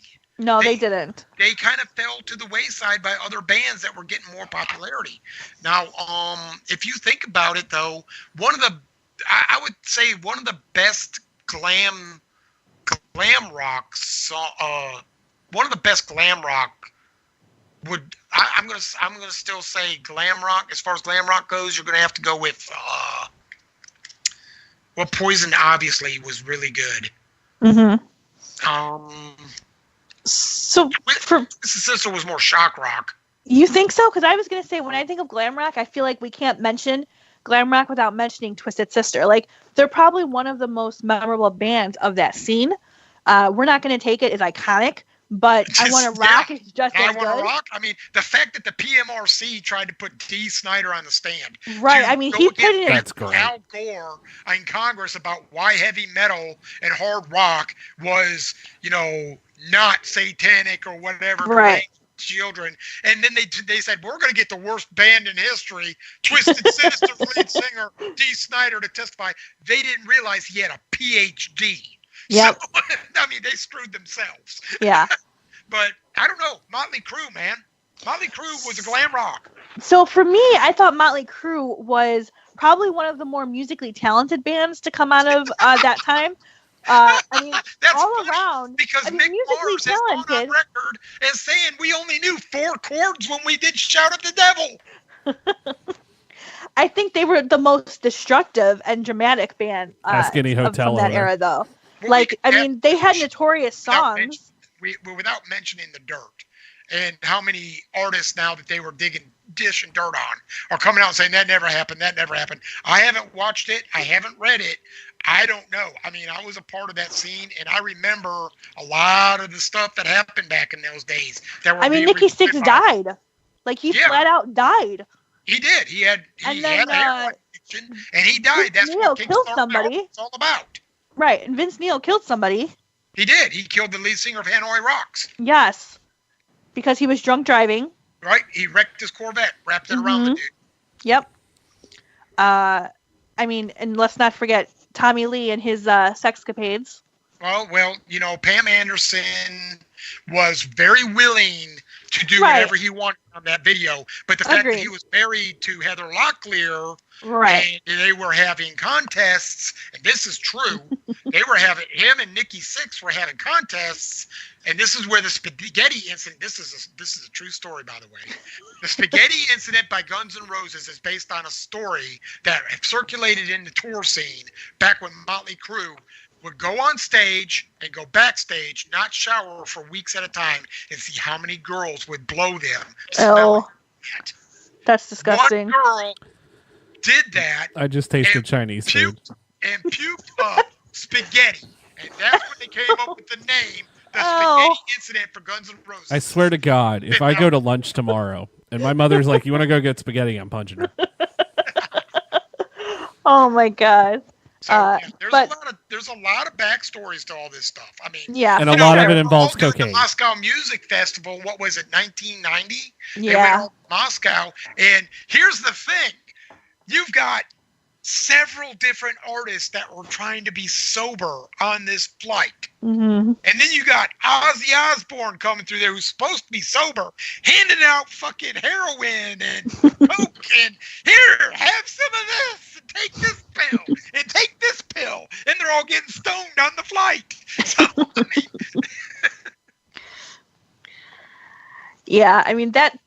that whole time, like that whole era, was just insane for music. I mean, I don't think I've ever heard so many horror stories come out of music history. Oh, have you listened to rap lately? I mean, but that's a whole nother show for a whole different crowd. Right. With the glam rock scene, I'm going to say more than likely glam rock, I'm going to go with Poison being one of the biggest bands to come out of that, and more than likely one of the most iconic bands to come out of that. If you don't want to go with, Mr. Big was really good. How do you count Mr. Big as glam rock? That's my question. I don't think they're glam rock. I think they're more hair rock or hair metal. But I mean, they're for synthesizer me, pop. The whole thing I remember Mr. Big for, like I said, To Be With You, one of the greatest songs to come out of that era, and one of the greatest ballads ever written. Oh yeah, absolutely. This whole show should have just been about 80s music, and we should have just been like, you know what? Yeah, I mean, you go with glam rock was more about the flash, they had the pastels, they had the makeup, they would dress up a little differently than most guys did on stage, because I mean, you can't compare Poison to Slayer and say, yeah, okay, those two are in the same genre. But see, when I think of Slayer, I don't think of hair metal, I think of just metal. That's death metal. Right. I mean, but now for hair metal, if we're talking 80s hair metal, I want to say Quiet Riot. I mean, Def Leppard, awesome. But now Quiet Riot started heavy metal scene. So with Quiet Riot, Metal House is definitely a better song than Come On Feel the Noise. Come On Feel the Noise, I can't take it seriously. It's a remake. Oh yeah, I forgot about that.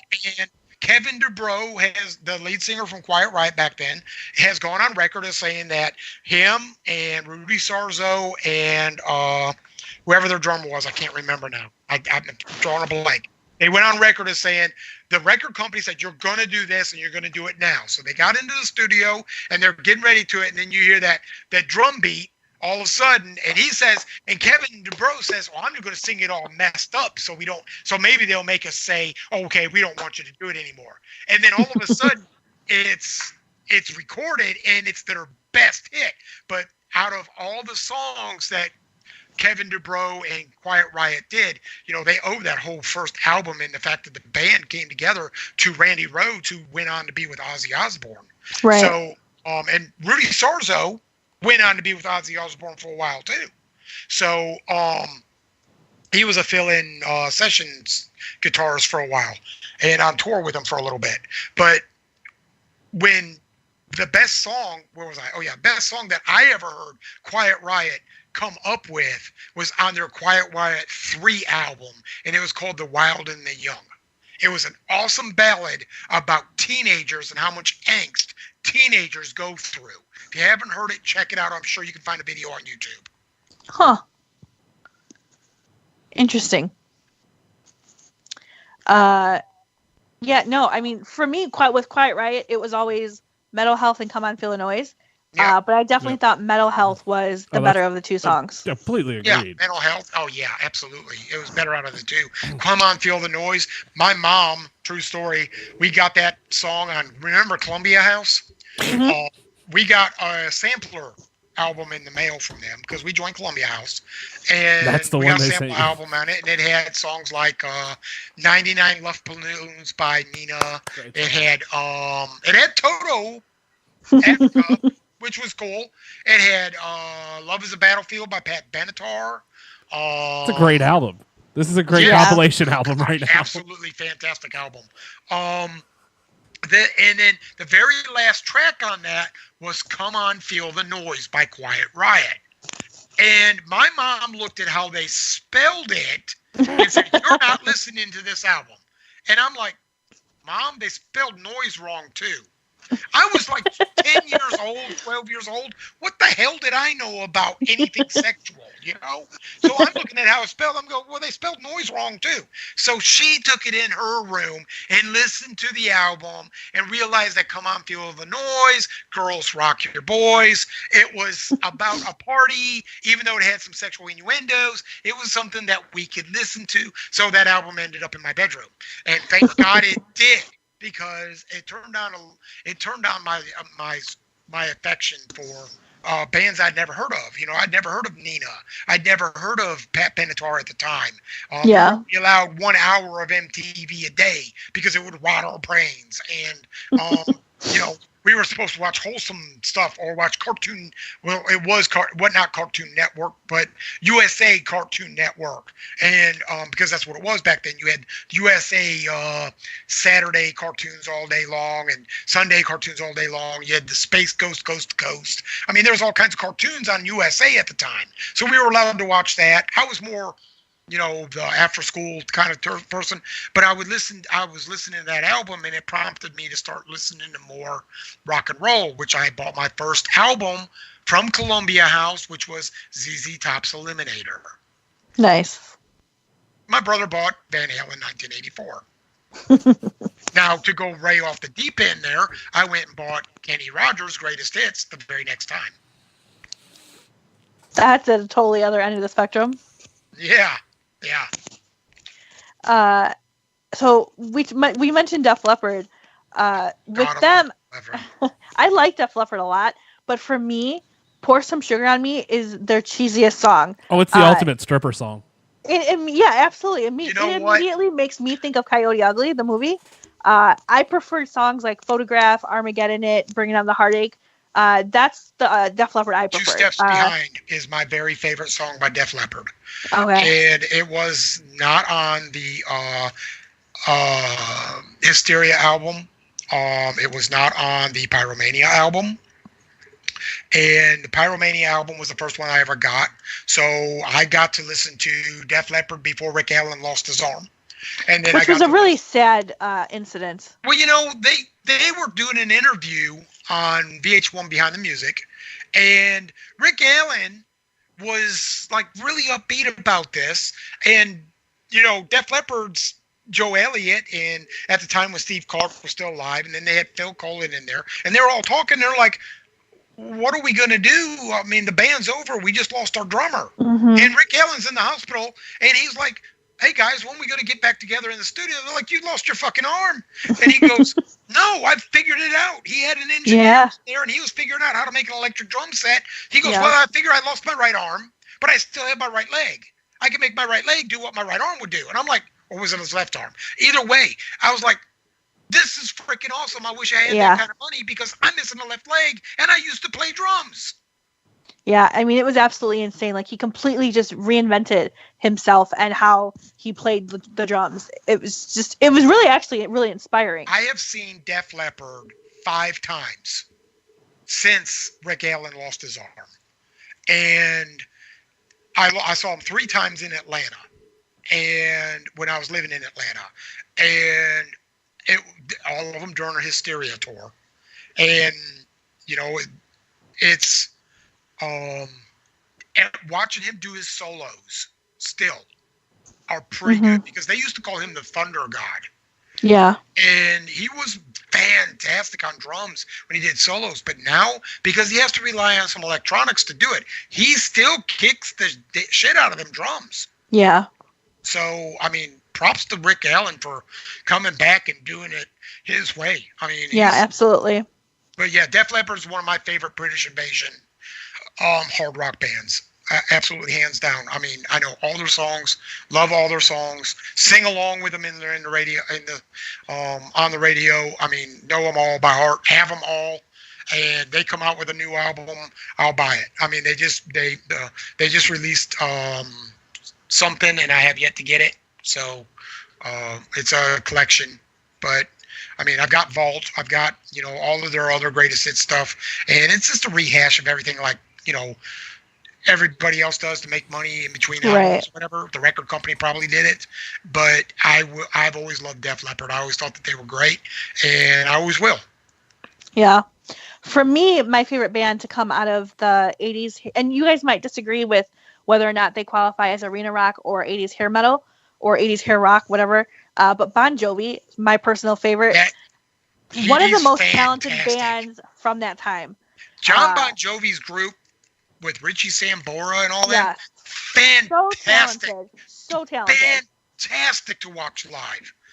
Fantastic. They put on one hell of a stage show. That's what I've heard. Not only that, but some of the most iconic songs in rock history that will live on for decades to come. Living on a Prayer. You Give Love a Bad Name. Wanted Dead or Alive. Wanted Dead or Alive was my anthem for about a year. And you know what? I got to give a shout out to John Bon Jovi because massive respects to him for staying married to the same woman for so long when everyone else was destroying their marriages and going through women like underwear. I mean, seriously. Well, I mean, look at Sharon and Ozzy. Yeah, that's true. I mean, he did cheat on her. I mean, that came out. And he was so sorry about it, they found him wandering Hollywood Boulevard, not realizing where he was. I mean, and they said, well, maybe he was high. He was stone cold sober. He just didn't know what to do. So, I mean, he had been gone for like a week, and nobody knew where he was. So, I mean, I was like, holy shit, Ozzy's going to die. And Sharon's going to kill him. But, I mean... anytime a celebrity, musical celebrity, because, Lemmy Kilmister died from Motorhead. Yeah. Who else? I mean, what's his name from Bon Scott? Yeah, Bon Scott. That's what Suicide Solution was all about. Was that Malcolm Young? That was Malcolm Young. Or was it Bon Scott? I forget. It's been a long day.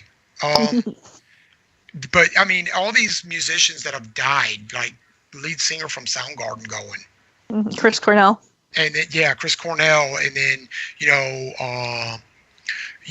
got who else? I mean, David Bowie, Prince, all these guys going, all these icons in music history are gone, and who's still kicking? You've got Ozzy Osbourne. You got Paul McCartney and Ozzy Osbourne, who destroyed his liver. His liver's probably hanging on by a thread. Yeah. Mick Jagger, Keith Richards. Keith Richards is the surprise. Keith Richards back in the 80s, there was a video that used to play, or an advertisement for Dare that used to play on MTV about once a week or so, had Keith Richards in it. And Robin Williams, rest in peace, loved the man, used to do a improv about this. Said, Keith Richards, get on there and go, kids, don't do drugs. And then Robin Williams like, how can we? You did them all. Yeah, for real though. But I mean, all these guys that are passing away. I mean, Lemmy Kilmister was hard on me. Chris Cornell was hard on me. Yeah, it was hard on me. Prince was really hard on me. What's his name? Oh, I can't think of his name. No,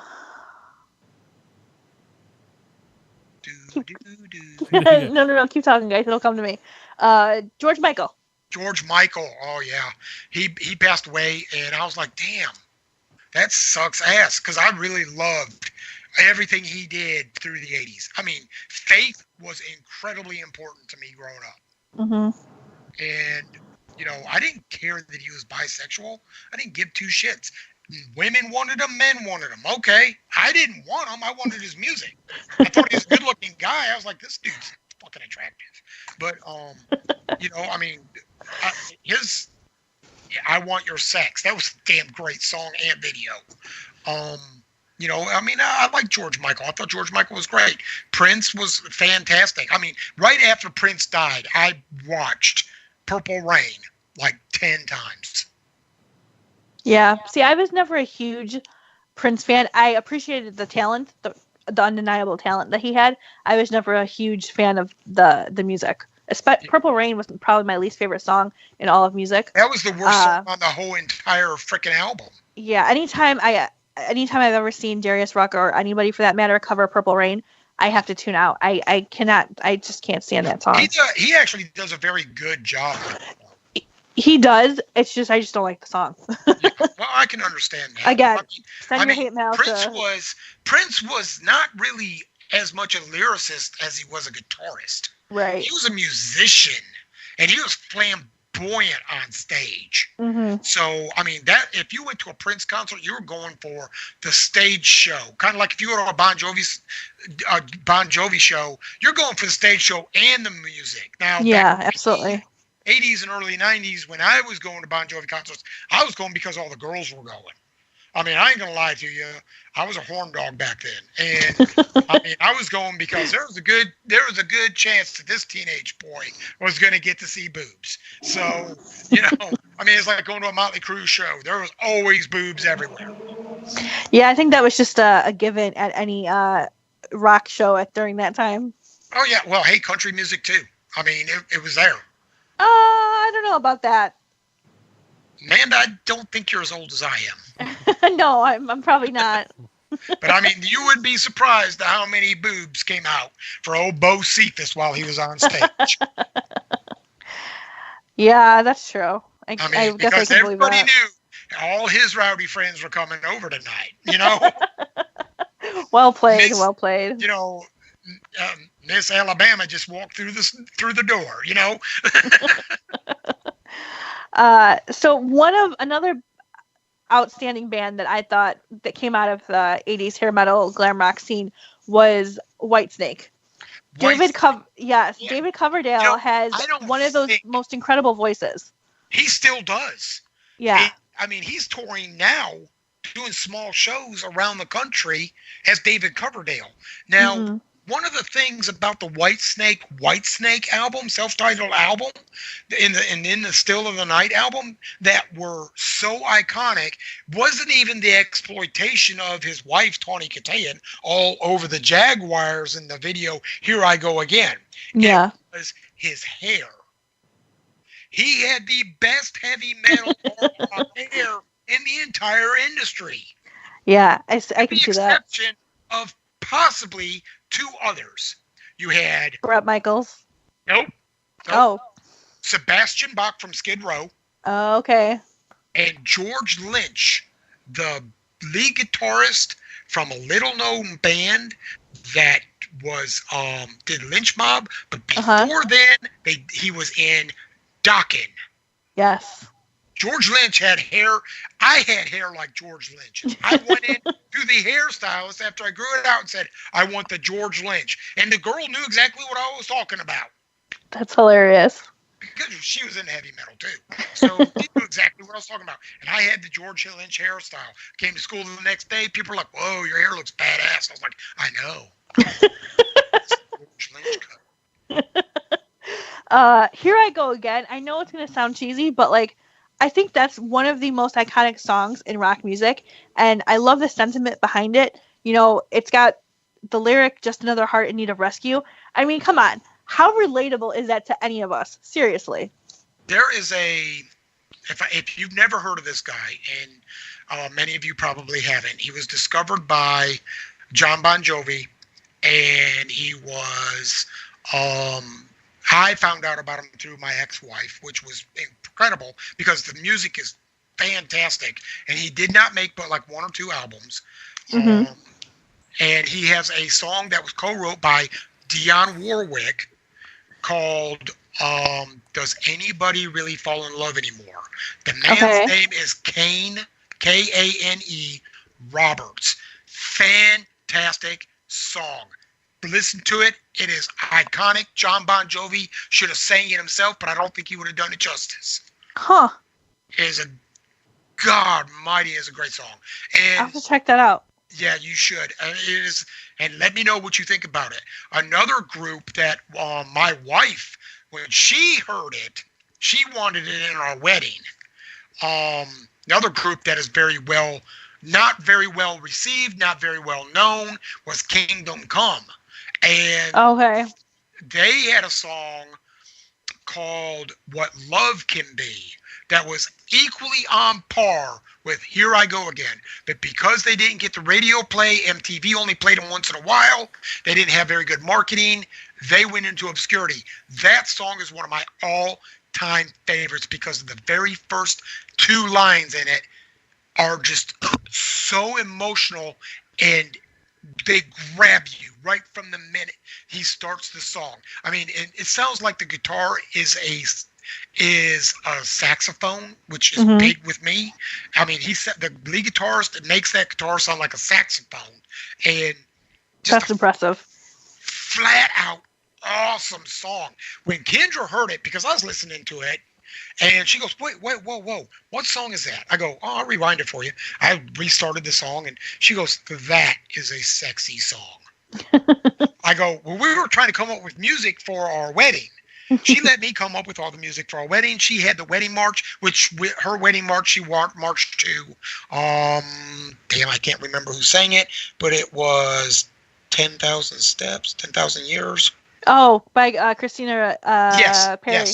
Yes, Christina Perri's 10,000 Years or whatever it is. Mm-hmm. That we had the instrumental version that was violins and piano.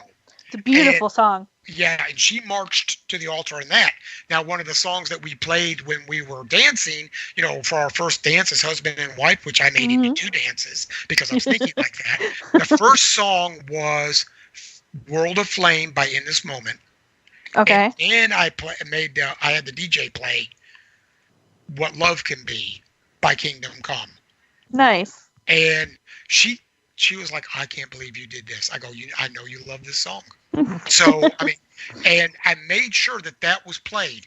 And, if you have not heard that ballad, it is it'll rip your heart out, make you cry. I'm going to check that out. Please do. I think that those guys needed more recognition back in the late 80s. And the only reason I know about them is because dude needed lunch money at school. I had lunch money. He had a cassette. He said, man, I'll sell you this cassette for $5. And I was like, okay. I didn't know anything about them. I went home, listened to it, and I was like, these guys are badass, That's awesome. So it's still in my collection. I never did get it on CD, but I do have it in digital somewhere. So, we mentioned Napster was a thing. Yeah. We mentioned Sebastian Bach. I want to talk about how really, again, musically talented Skid Row was. Oh my God. They had some great songs. Dave the Snake, some of the better Sebastian Bach. Some of the better lyrical content at that time. Sebastian Bach is a lyricist. Mm-hmm. He is one of the most outstanding singers in hard rock, hair metal, whatever you want to classify. Yeah, I agree. he could have been classically trained for all we know. But, I mean, 18 in life, broke out onto the scene, and that was like everybody's who was about that age. Because when it broke onto the scene, I was like 16, 17 years old. And I think I might have been 15, 16. But anyway, when it broke out into the scene, that was like an anthem for most people my age, you know? And then I remember you. At that time, I had, okay, here's what happened in my life. At that time that thing came out, I had moved from Atlanta to Spartanburg, South Carolina. I went from being the only guy in the neighborhood out of like 20 girls that I was really super close to, had dated a few of them, was really close to them still. We were pen pals, we were friends, still close to a few of them. You know, I mean, it's been like 35, 40 years. I'm still close to them at, 30 years. And now I'm living in this little bitty hick town where nothing happens. That song hit the radio station, and I had to break up with a girl to move here because there's no way we could do a long distance relationship. Neither one of us were old enough to drive. There was no way we could do it through pen pals. I mean, we just broke up. Yeah. And you know, that song hit the radio and it broke my heart because it was something I would have wrote at that time. Yeah. And I was like, oh my God, because I didn't know how many times I had woke up to the sound of pouring rain. And I remembered all the love letters in the sand. And I remembered every part of our relationship. And it just came flooding back like all that rain. And I was like, Jesus Christ, dude, you're killing me. And it's to this day is a fantastic song. Well, one of my songs I listen to now when I'm about to crank it out in the office and I need to get my shit together and actually do some work is "Slave to the Grind." Okay, nice. You know, I just blow it out of the speakers. Youth Gone Wild, one of the greatest hard rock songs. Absolutely. I mean, I got, you know, your Park Avenue leads to Skid Row. Mm-hmm. What a better way to put the name of your band in a song. I mean, Park Avenue leads to Skid Row. It's true. You look it up. Park Avenue leads to what they call Skid Row. Okay. So, I mean, Youth Gone Wild. You know, one of the other great bands from the 80s that came out back then, that was probably overrated in my book, or back in the 80s, late 80s, early 90s. They kind of started the grunge movement, though, per se, is Nirvana. And I think they're overrated. I hate to say it to people who are purists, but I really had no love for Kurt Cobain. All the talent in his group was in Dave Grohl. Yeah, that's a tough one. I'm not going to argue with you on the talent with Dave Grohl because that guy is a total rock star. Yes. So incredibly talented. He can still throw down on the drums. Oh, absolutely. Except against Animal from the Muppets. I saw that video recently. I laughed my ass off. I thought that was great. Yeah, I don't know. See, Kurt, he's one of those people. You talk about a tortured artist. He is the definition, or he was the definition of a tortured artist. I don't know about that. I mean, everyone dreams of any musician who forms a band, makes music, dreams of making it big and having people, come to your concerts and you sell out arenas and you end up on MTV, you end up on the cover of Rolling Stone. And this guy was just miserable all the time. He didn't want the fame. He didn't want the attention. He needed antidepressants is all he needed. And he refused it. He'd rather self-medicate with alcohol. Yeah, it was And that's sad. The worst thing you can do when you're depressed. Because what is alcohol? It's a depressant. Right. So, I mean, I'm sorry. I mean, I know all the songs. I listened to all the songs. My brother's probably screaming at me right now going, "You're insane. Kurt Cobain was a god," because he loves Kurt Cobain. Yeah, but there's people who worship the guy. I know, and I mean, it's my opinion. I think Heart Shaped Box was a great song. Smells Like Teen Spirit. I think that the Weird Al Yankovic version of it, Smells Like Nirvana, is probably a little better because I marble with marbles in my mouth. I think that's funny. But I mean, I really think that, he's just somebody who couldn't deal with the fame. Yeah, I agree. And, the hate mail can come to me if you want to send it. TBK Magazine will definitely forward it to me. But I was not a huge fan of Nirvana. And I was more of a fan of the other grunge music that came out at the time. Ugly Kid Joe. You had Soundgarden coming up at the same time. Pearl Jam, Temple of the Dog, which is a collaboration of those two. And, those bands were getting overshadowed by Nirvana. And I was like, Soundgarden was so much better. Pearl Jam was so much better. Black by Pearl Jam? Come on. Never listen to that song after you've drank half a bottle of tequila. Ever. I'll have to take your word on that one. Oh, wow. When me and my first wife split up, if she happens to listen to this, she'd be like, oh, that's what you were doing. Okay. When I was really drinking heavy when I didn't have my son. And I don't drink heavy anymore, thankfully. I've got control over it now. I do have a beer every night, but that's just, so I don't go off the bender. And, right. I have more control now. And probably because I have a lot more to stay sober for. But incidentally, get to the point. I had drank, I think, probably 3/4 of a fifth of Jack Daniels. Oh my goodness. When I was listening to the radio. And I was listening to the local radio, and they put Black by Pearl Jam on. Mm-hmm. And I think I cried the rest of the night. Oh, wow. And because it is a sad song.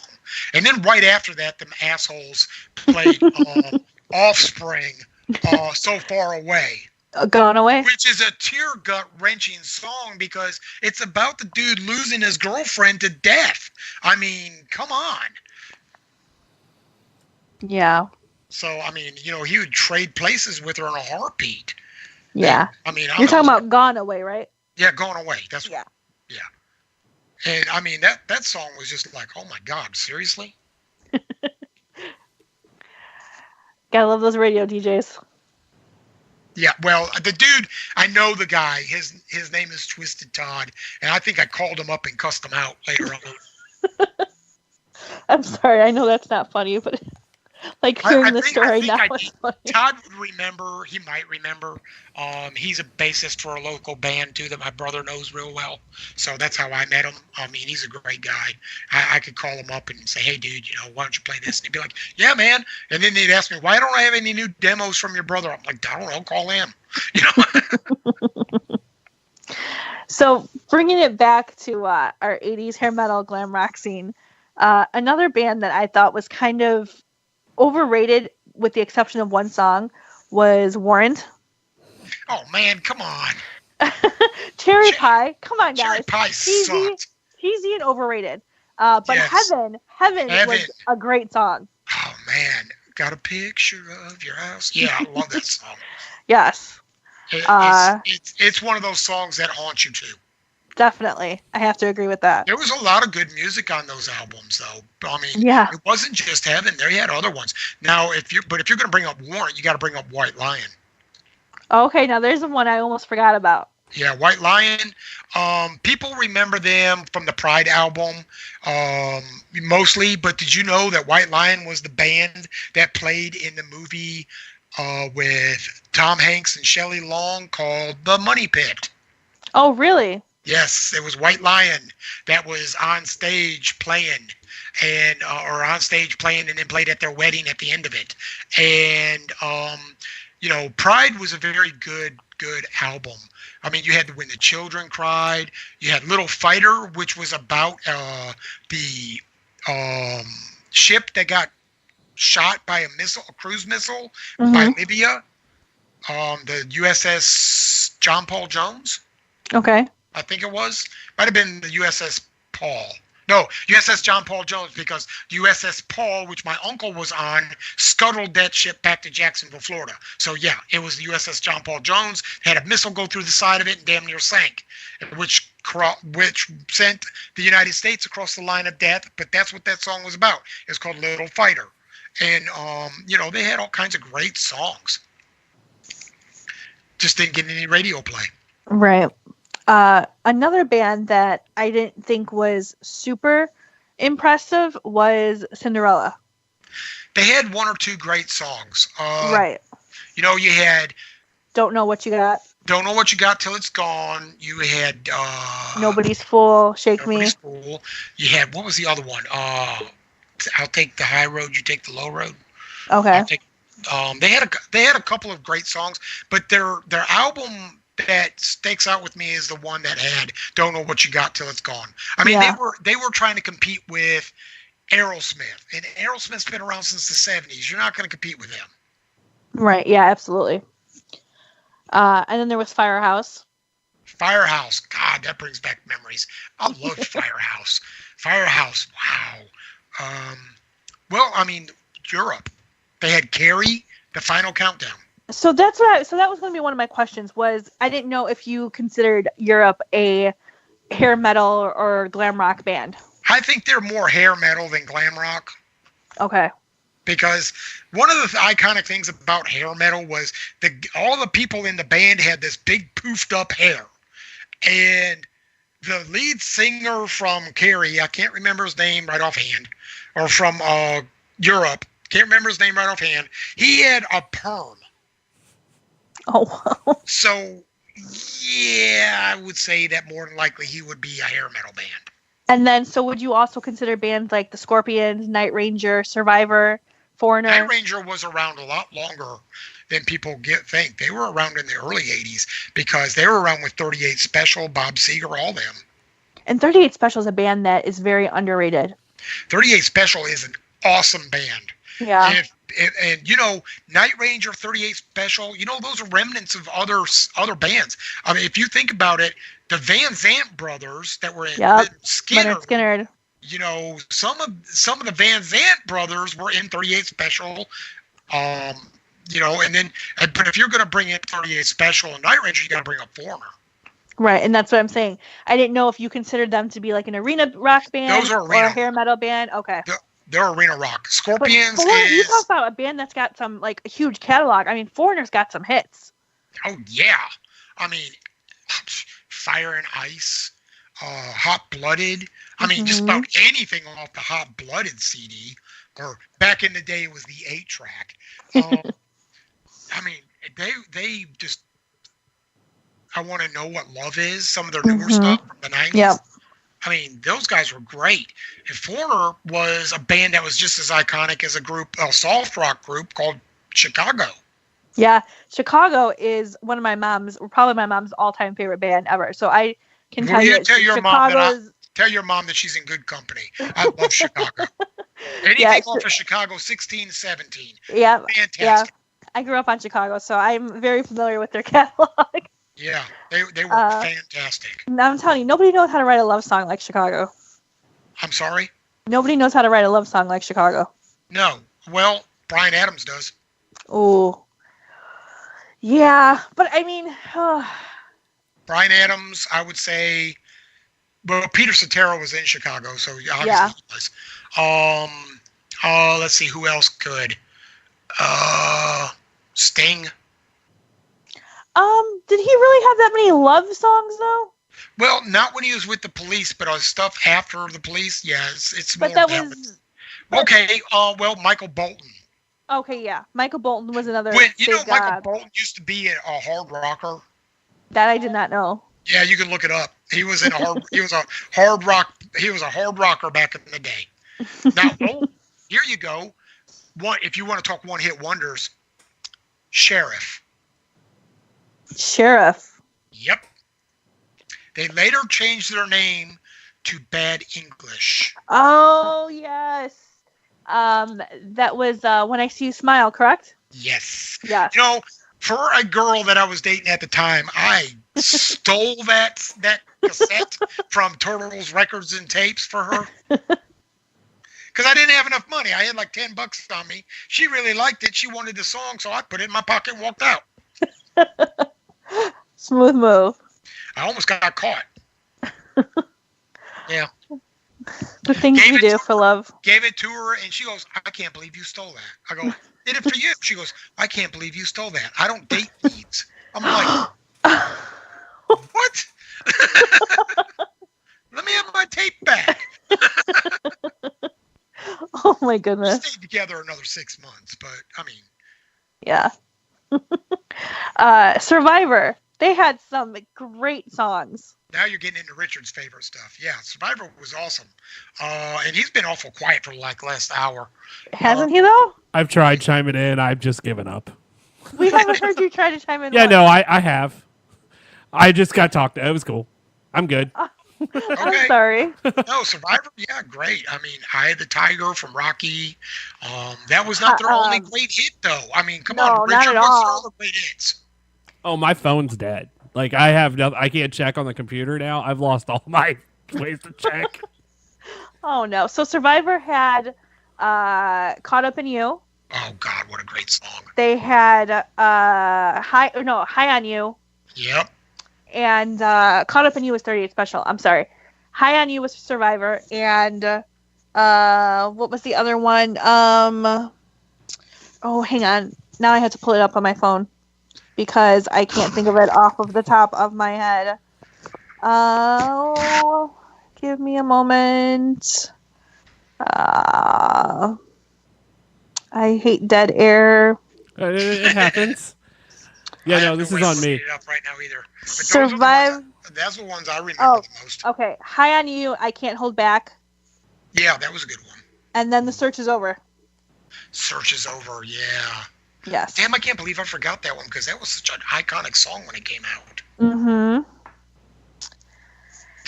You can tell I've been in the office for 12, 14, 18, 20 hours.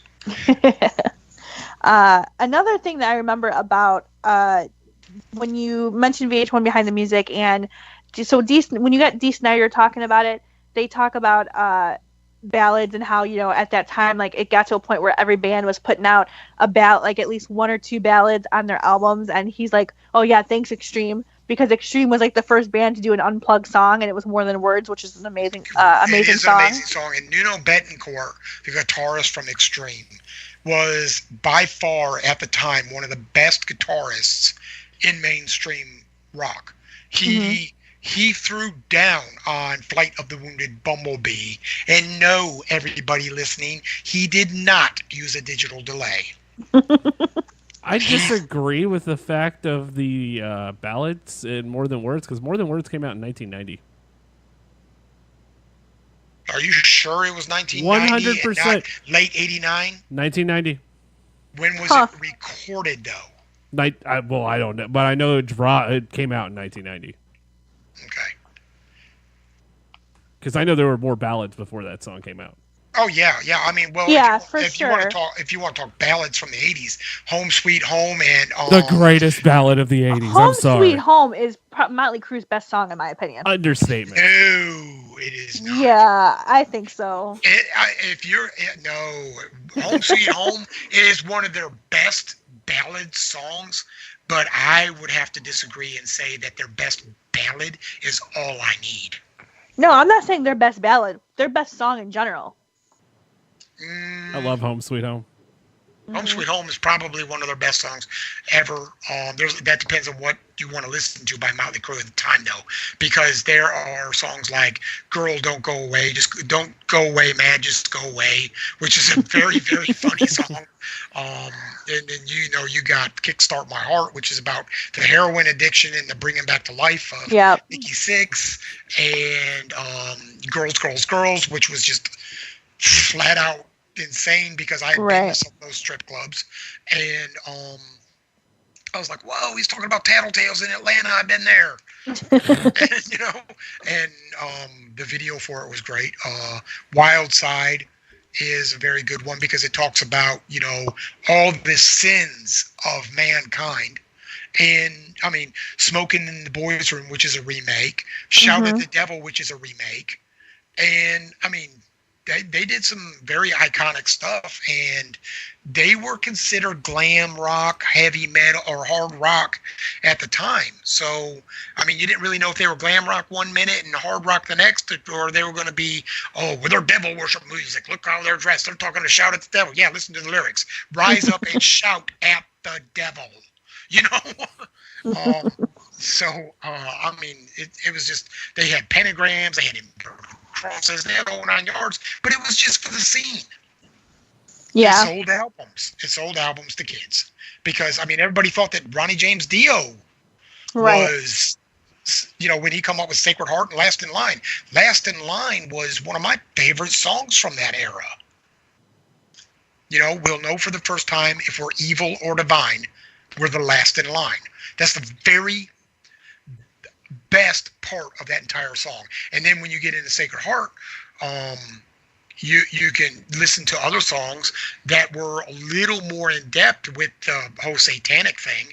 And it wasn't about Satan worship, though. It was about religion in general.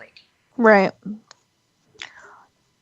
One of my, and I'm only saying this only because we brought up Ronnie James Dio. One of my favorite Black Sabbath songs is a song that features Ronnie James Dio as the singer, and that's Country Girl. That's a good one. I love that song. So I don't think we can talk about ballads in the 80s hair metal glam rock scene without mentioning Lita Ford and Ozzy Osbourne. Because Close My Eyes Forever. You're bringing back my karaoke on the back of the bus days. One of the best duets in rock music. Oh my! I saw the video for that and immediately went out and bought the cassette for Lita. And recently, for my birthday last year, maybe year before, maybe my wife took me to see Lita Ford. Nice. And it was Lita Ford, Dorothy, and Hailstorm. Oh wow! That's a lineup. Yeah. Lita Ford said because Mr. Ozzy Osbourne cannot be here and we have been practicing this and this is the first time we're going to do it, they actually opened up in the concert Close My Eyes Forever with Lita and Lizzie doing Close My Eyes Forever. That's awesome. Fantastic. Now, they also did a Runaways song. Oh my goodness. With Dorothy, Lita, and Lizzie doing the Runaways, which was pretty cool. So, I mean, they did Cherry Bomb, which was the best song that the Runaways ever came up with. And, Lita Ford didn't want anything to do with that documentary that Joan Jett put together with Kristen Stewart and Dakota Fanning singing. Yeah. Dakota Fanning did a better job of singing than Sherry Curry did. So, I mean, she was a better singer. And, I mean, because I went back and I listened, I was like, wait a minute. This is far better. They ought to get her to just do it. But, I think that the fact that I got to see Lita, it was great. And she's got a whole new album coming out real soon, if it hasn't released already. Yeah, I think Lita Ford is one of those icons in rock music, especially when it comes to women in rock music. She paved the way for sure. Oh, by far paved the way. And what Madonna did for people like Taylor Swift, Shania Twain, Lady Gaga. Yeah. I mean, anybody listening who loves Lady Gaga, I like her too. And I didn't like her till after I watched her documentary. But because she had to say or spell her name, whatever, in every song, kind of like Fergie does. But, after watching her documentary, I had new respect for what she deals with every day. Madonna paved the way for these girls. Yeah, for sure. You can't say she didn't. And Lita Ford paved the way for the heavy metal women that came after her. And she didn't get up there and do the shock rock thing. She got up there and she thrashed on a guitar. And she sang her ass off. She sang her ass off. Back to the Cave. Kiss Me Deadly. Kiss Me Deadly is still one of my favorite songs by Lita. Doesn't Real Big Fish cover that song? Yeah, but it's nowhere near as good. I had to throw that in there. I know Rich is a big Real Big Fish song. Yes, I am. Real Big Fish fan. Sorry. Slaughter had a couple of good songs. The one I remember most is Up All Night, which is another one of those songs from that time. Flight of the Angels. Flight of the Angels was wrote for Amelia Earhart. Oh, really? Yep. And it was on the same CD. Yep. Okay. It was on the same CD with Up All Night. Up All Night. My brother did a really good cover of that back in the day. And then Winger had 17. Winger. 17, Headed for a Heartbreak. Kip Winger used to be the bassist for Alice Cooper. Oh, really? Yeah, Alice Cooper helped him get his recording contract, and he put out a couple of really good songs. 17, I related to that at one time. And, Headed for a Heartbreak, who hasn't? Yeah. You mentioned Dokken earlier, and again, they were one of those bands I didn't know if you considered hair metal or not, because I loved Dream Warriors. Dream Warriors was a very good CD, and the fact that they put Dream Warriors on the Freddy Krueger 3 Warriors or 4 soundtrack was fantastic. That's what the song was actually wrote for, was that particular song. The music video is really cool. Yeah, because it's got Freddy Krueger chasing them around. Yeah. And I mean, it was probably a lot of fun to make. But yeah, Dokken they were one of my go-to bands that I listened to when I was working out heavy. Yeah. So, yeah, I mean, the 80s hair metal and glam rock scene, I feel like, and I said this earlier, I feel like it was just one of those decades where there was a lot of catchy songs, there was a lot of talent, but it was a lot of self-destruction. And there's a lot of drugs. I mean, the process, it was just horrendous. Like the stuff that happened in that decade. Yeah. I mean, I said, you go through YouTube and watch the VH1 behind the musics on some of those bands, Poison, Motley Crue, Rat, and all the bands that we named. The list goes on and on. Def Leppard, etc. Yeah, Def Leppard had a lot of.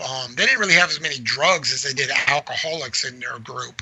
Right. Steve Clark was a fantastic guitarist, but he battled with alcoholism for many years, and you could see it in the "Pour Some Sugar on Me" or "Love Bites" or any of the releases on video for the video for the songs on any of the Hysteria album. You could see that his eyes were always bloodshot in any take that they did of him, so they kept him off screen a lot. Rick Savage was one of the best bassists on stage to give a performance for the girls, because he would literally go running, flying across the stage, because they all had the brand new at the time Natty systems, which were wireless microphones, to where they had headsets and they could walk around the stage unplugged. And it worked with their guitars and everything. So they could literally be everywhere on the stage. Where they'd run across the stage and he would stop like 2 feet from the edge of the stage, turn around and shake his ass in front of all the girls. And it was, and the girl I was with at the time, she reached up and tried to grab it. I was like, Jesus Christ. So, but that's, it is what it is. I knew I was going there. I was going to enjoy the music. I was going to enjoy the scenery. I was going to have fun. They were recording that night. So it was going to be, some of it was going to be in the videos that they were going to produce after. It was a lot of fun. I enjoyed those years. I really enjoyed living that time in my life. It was a lot of fun. Not that I don't love my life now. I have a very nice life, a very charming life. But I definitely get to hang out with more celebrities now than I did then. Yeah, the 80s were. I'm surprised honestly that most people remember the 80s.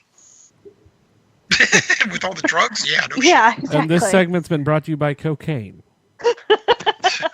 Well, what did they say in the movie Blow? Johnny Depp said if you touched a $100 bill in the 80s, chances are it had cocaine on it, and chances are that cocaine came through me.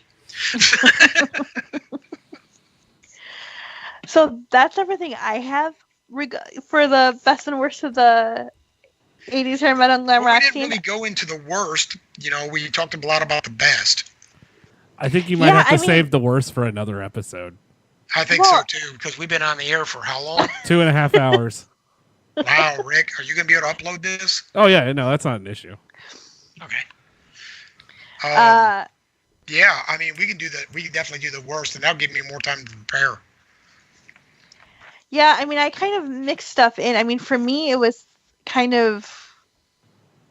I mean, I guess I want to say a little bit of both, just because, like when you talk about like some like the cheesy songs like from different bands, but yeah, I mean, this is definitely something that can be carried over into another episode as far as the worst. Well, that just depends on if you want to have me back or not. Oh, of course. I'm always welcome. I'm always welcome. I always welcome the opportunity to talk my head off and take the spotlight away from the host.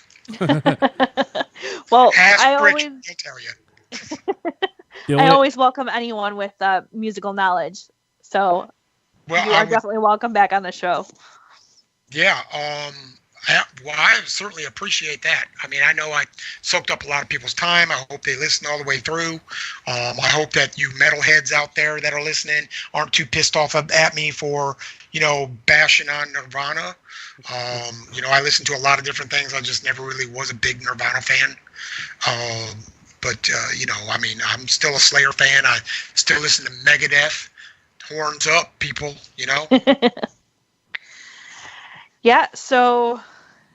Rich, did you want to add anything else? I know you didn't get to talk as much this time. That's all right. I got this. I'm good. Richard will call me later and say, "Don't you ever do that again. Let me talk." No. I just want to say I'm going to leave with the hate comment of the entire week, and no one respond.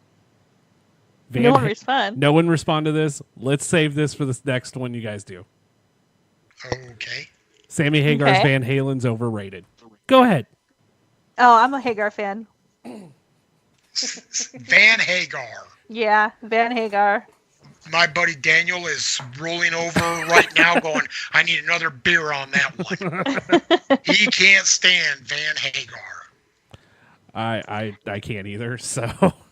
Well, in all actuality, if I'm not supposed to respond to this, we're going to have to do it off the air. Yep.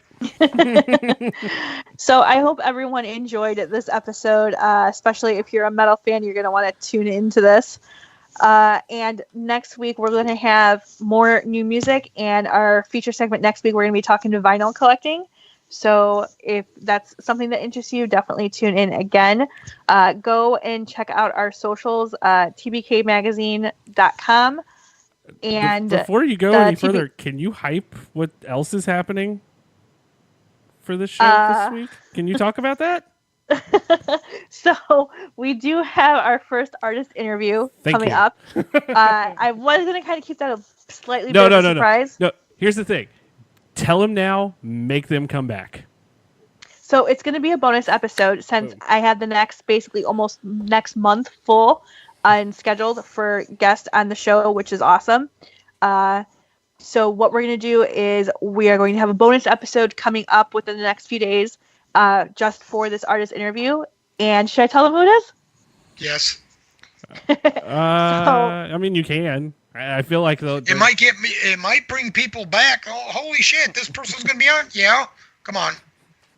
So our artist interview on our bonus episode is going to be Nashville singer-songwriter Tiara, who, if you've been following our TBK Magazine website, I've been covering her 2 out of the 3 of her songs, and she's one of our favorites. She's part of the song Suffragettes, and she's just all-around awesome, talented person. So we're really excited to be getting to interview her and feature her on the podcast.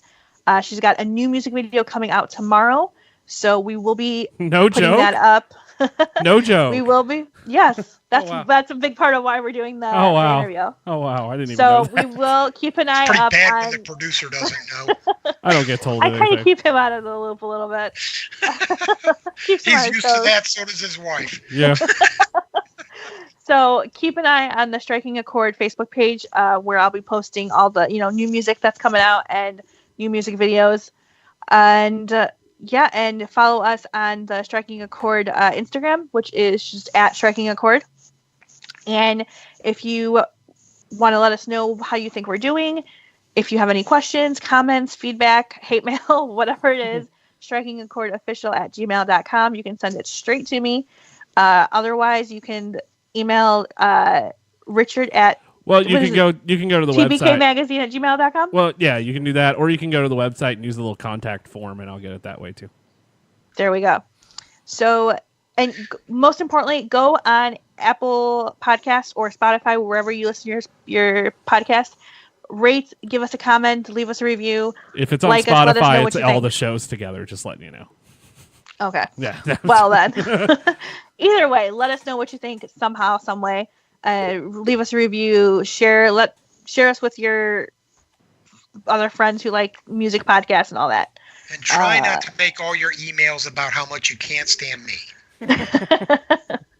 No. We don't want anyone hating on any of our guests. I can take it. I've got a thick skin. So, but yeah, I think that wraps up this week's episode. Thank you again, Ed, for joining us. Oh, it was a pleasure. I enjoy talking old music and, musical choices and stuff like that. And then, picking my brain to figure out which music I listen to and stuff. That was a lot of fun. I'm glad. I thoroughly enjoyed it myself. And so tune in again, like I said, next week. And until then, happy listening.